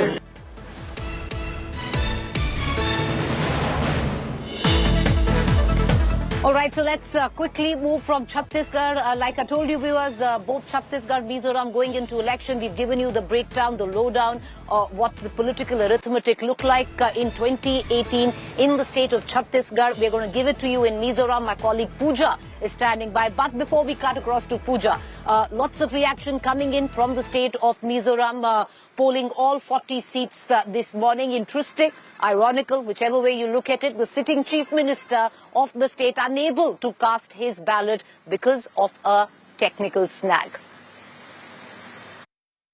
Sir, almost all political pundits have predicted that it's going to be a hung assembly this time. How do you see your party from henceforth? Like, will you go into a coalition if required to form the government? Well, it will not be a hung assembly. It will be an MNF government. I have a full confidence in that. He's saying his dream. then will it come reality? no, I don't think. He will not come again. But the people's... It seems from the movement of the people, the same government will not come again. Because anti-incumbency wave is very much at this time. Honestly speaking, I was thinking about, looking all the reports coming in.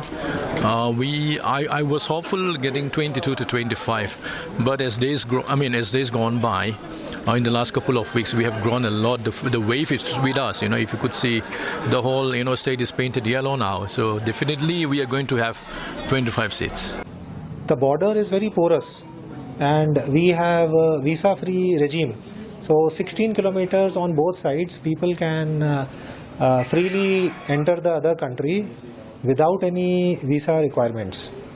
So that can be misused by antisocial elements. So considering the long border that we have and the visa-free regime that we have, we have to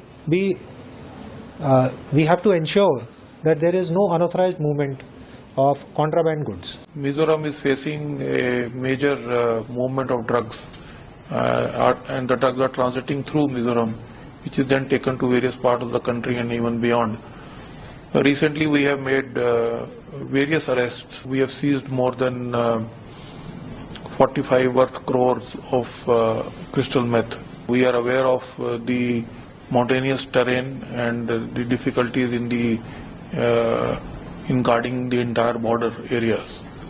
Nonetheless, we are up to it. We have formed a separate team of narcotics headed by an SP, which has been able to lay hands on these important seizures. All right, so, what pre-poll surveys are suggesting, it could be a hung assembly, and that was the question that was put forth to the MNF government and the sitting chief minister of Mizoram. But what did it look like in 2018? Let's cut across right now to my colleague Pooja.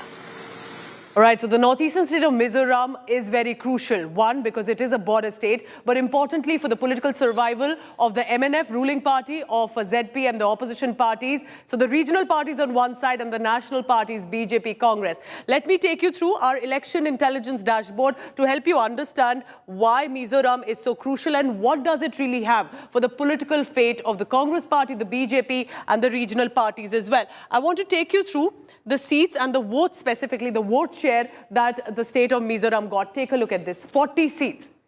38% went to the ruling Mizo National Front. Rajnandgaon, who's the chief minister, was one of the first to try and come cast his vote. But the Congress party got 30% of vote share. So that's no less at all. Remember, before MNF was in the government, it was the Congress party that was in the government in the northeastern state. Can they make a comeback, or will MNF, with possibly an alliance, make through?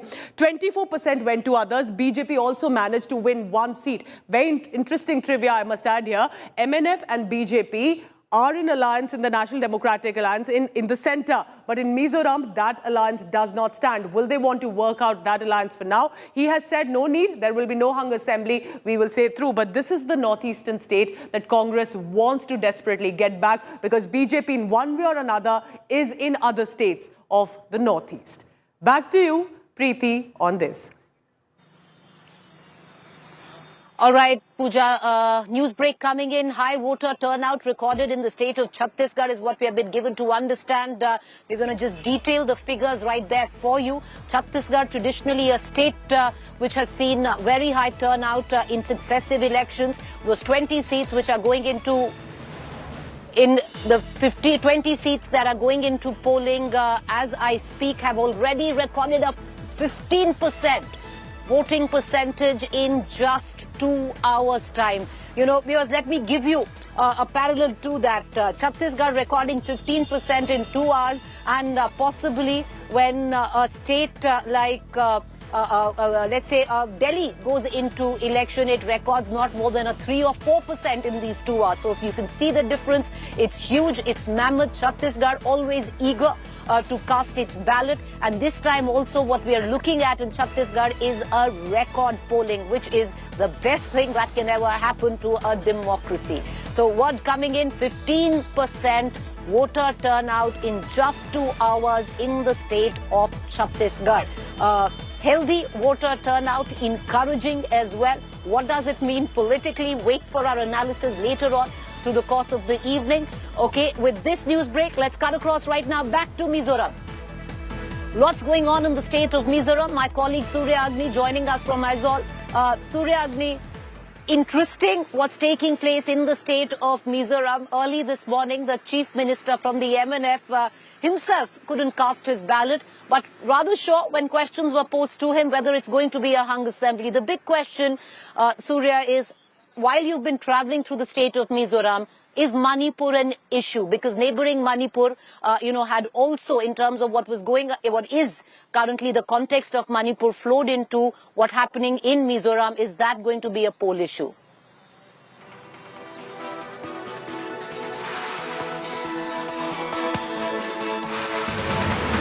All right, we don't have my colleague Surya. We're going to try and connect right back to him. But once again, putting the spotlight on the state of Mizoram. Mind you, viewers, Mizoram is voting in a single phase today with all its 40 seats. The Congress here hoping to make gains. The Congress very vocal of what went down in the state of Manipur.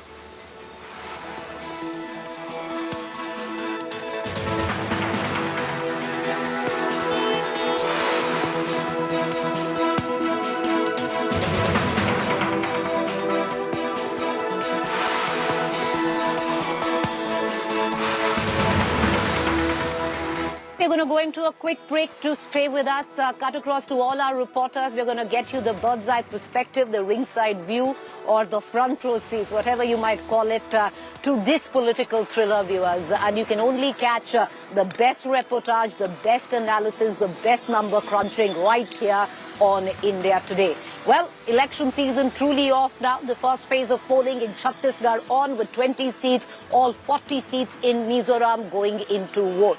Trust us to keep you ahead. A quick break. Stay with us. My colleague Pooja takes over on the other side.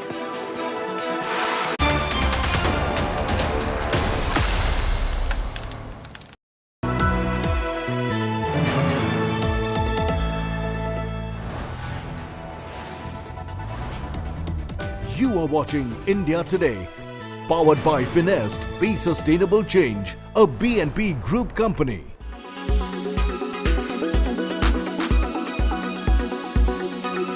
Debate is on and the jury out still on whether 70 hours of work per week is the ultimate recipe for success. Infosys founder Narayan Murthy stirred a hornet's nest with this remark. The controversy over it refuses to die down. While there are many who support Mr. Murthy, asking what is wrong, there are those who say this is lethal for your physical and mental health. Narayan Murthy claimed that the work productivity of Indians are among the lowest in the world, and unless Indians improve productivity, reduce corruption in government departments and reduce delays in bureaucratic decision-making, India may not be able to compete and use the potential of the youngsters to the fullest. Experts say that asking for 70 hours of work from the youth every single week is way too much, and science does not support it. Here is what science says. The World Health Organization, for example, says that working 55 hours or more per week is a serious health hazard. A study by McKinsey in 2022 found that 4 out of every 10 Indians working in corporate India experience high levels of burnout, distress, anxiety and depression. The report cites toxic workplace as the biggest reason behind these alarming statistics. Hustle culture is an environment where there's an unhealthy obsession with ambition, achievements and success with little regard for rest, self-care or any sense of work-life balance. This is being glamorized by celebrity CEOs, say experts. Another IT czar has come forward to offer some well-meaning advice on Twitter. Chairman of Wipro, Rishad Premji, has tweeted saying that mental health must be prioritized. A 2021 joint study by the World Health Organization and the International Labour Organization has found that in the year 2016, 488 million people, or roughly 9% of the global population, were exposed to long working hours. The research also said that in 2016 alone, nearly 750,000 people died due to heart disease and strokes as a direct result of overwork. This represents a 29% increase since the year 2000. The Japanese have also coined a term for it, karoshi, which means death by overwork. In New Delhi, Sneha Mordani for India Today.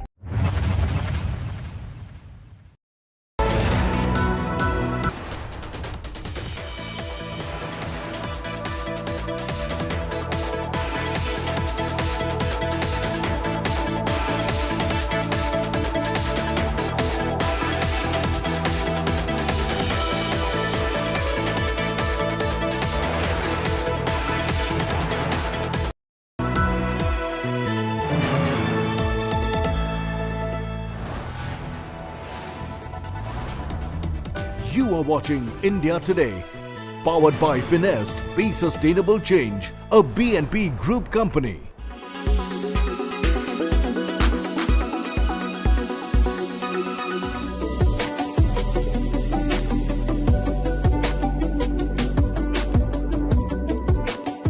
We won't have any of it. That is the word from the Government of India on allegations of Meta and Instagram tweaking content to make their platforms addictive. India has said that free pass and immunity to social media platforms are over and strict accountability will be enforced. Social media app can be used maturely or mindfully only after understanding these consequences. That means that there has to be a capping of age. Young children are more impressionable, and when they are looking at content repeatedly, it forms their opinions, it forms their ideologies, it forms their personality, and they get less and less choice in forming an ideology, because that is the only ideology that they are being exposed to. This comes in the backdrop of a lawsuit against Meta, which also operates Facebook, by more than 40 US states, saying that Facebook, Instagram features are addictive and target kids. The complaint says Meta has repeatedly misled the public about the substantial dangers of its platforms and knowingly induced young children and teenagers into addictive and compulsive social media use. Research has shown that young people's use of Meta's social media platforms is associated with depression, anxiety, insomnia, interference with education and daily life, and many other negative outcomes. Meta has been accused of intentionally designing its platforms to manipulate dopamine responses in its young users to maximize time spent on its platforms. In New Delhi, Sneha Mordani for India Today TV.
Good morning and a warm welcome to India Today. I'm Paulami Saha. These are the headlines we're tracking at the top of the hour.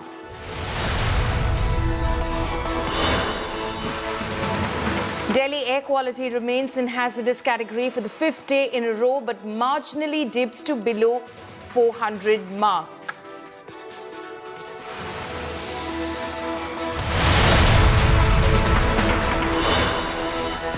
Phase 1 of polling in Chhattisgarh underway. Chhattisgarh sees brisk voting in the initial hours.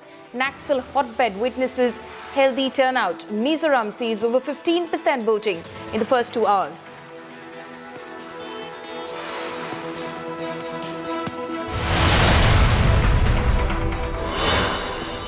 Power star ties up with the BJP in Telangana. Pawan Kalyan, Prime Minister Modi on the same stage. BJP bangs on Kalyan's youth and OBC appeal. Will Pawan Kalyan power BJP to victory?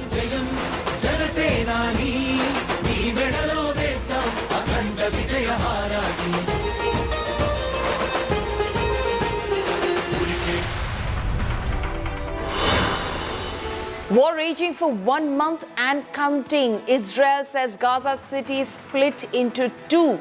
Gaza reduced to ghost town.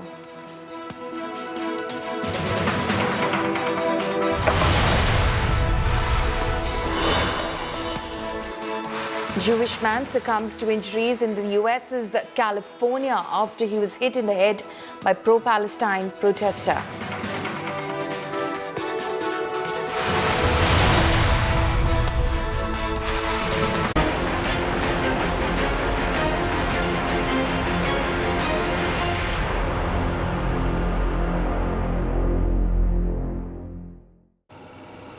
People in the national capital region find it difficult to breathe. The air quality in the national capital continues to deteriorate. The AQI in several areas remains in the hazardous category. The average AQI in the national capital remains above 395. In Delhi's Jahangirpuri, the highest AQI has been recorded at 641, while in Noida, the AQI remained hazardous at 639. The AAP government in the national capital has brought back odd-even formula for vehicles in the national capital starting from November 13 to November 20. Along with that, the government has taken other measures like a complete ban on construction and no physical classes for class 6 to 11 students. Politics has erupted between AAP and BJP. AAP has slammed the centre for not taking action to control pollution in North India. On the other hand, the BJP has accused the AAP government of failing to control pollution in Delhi.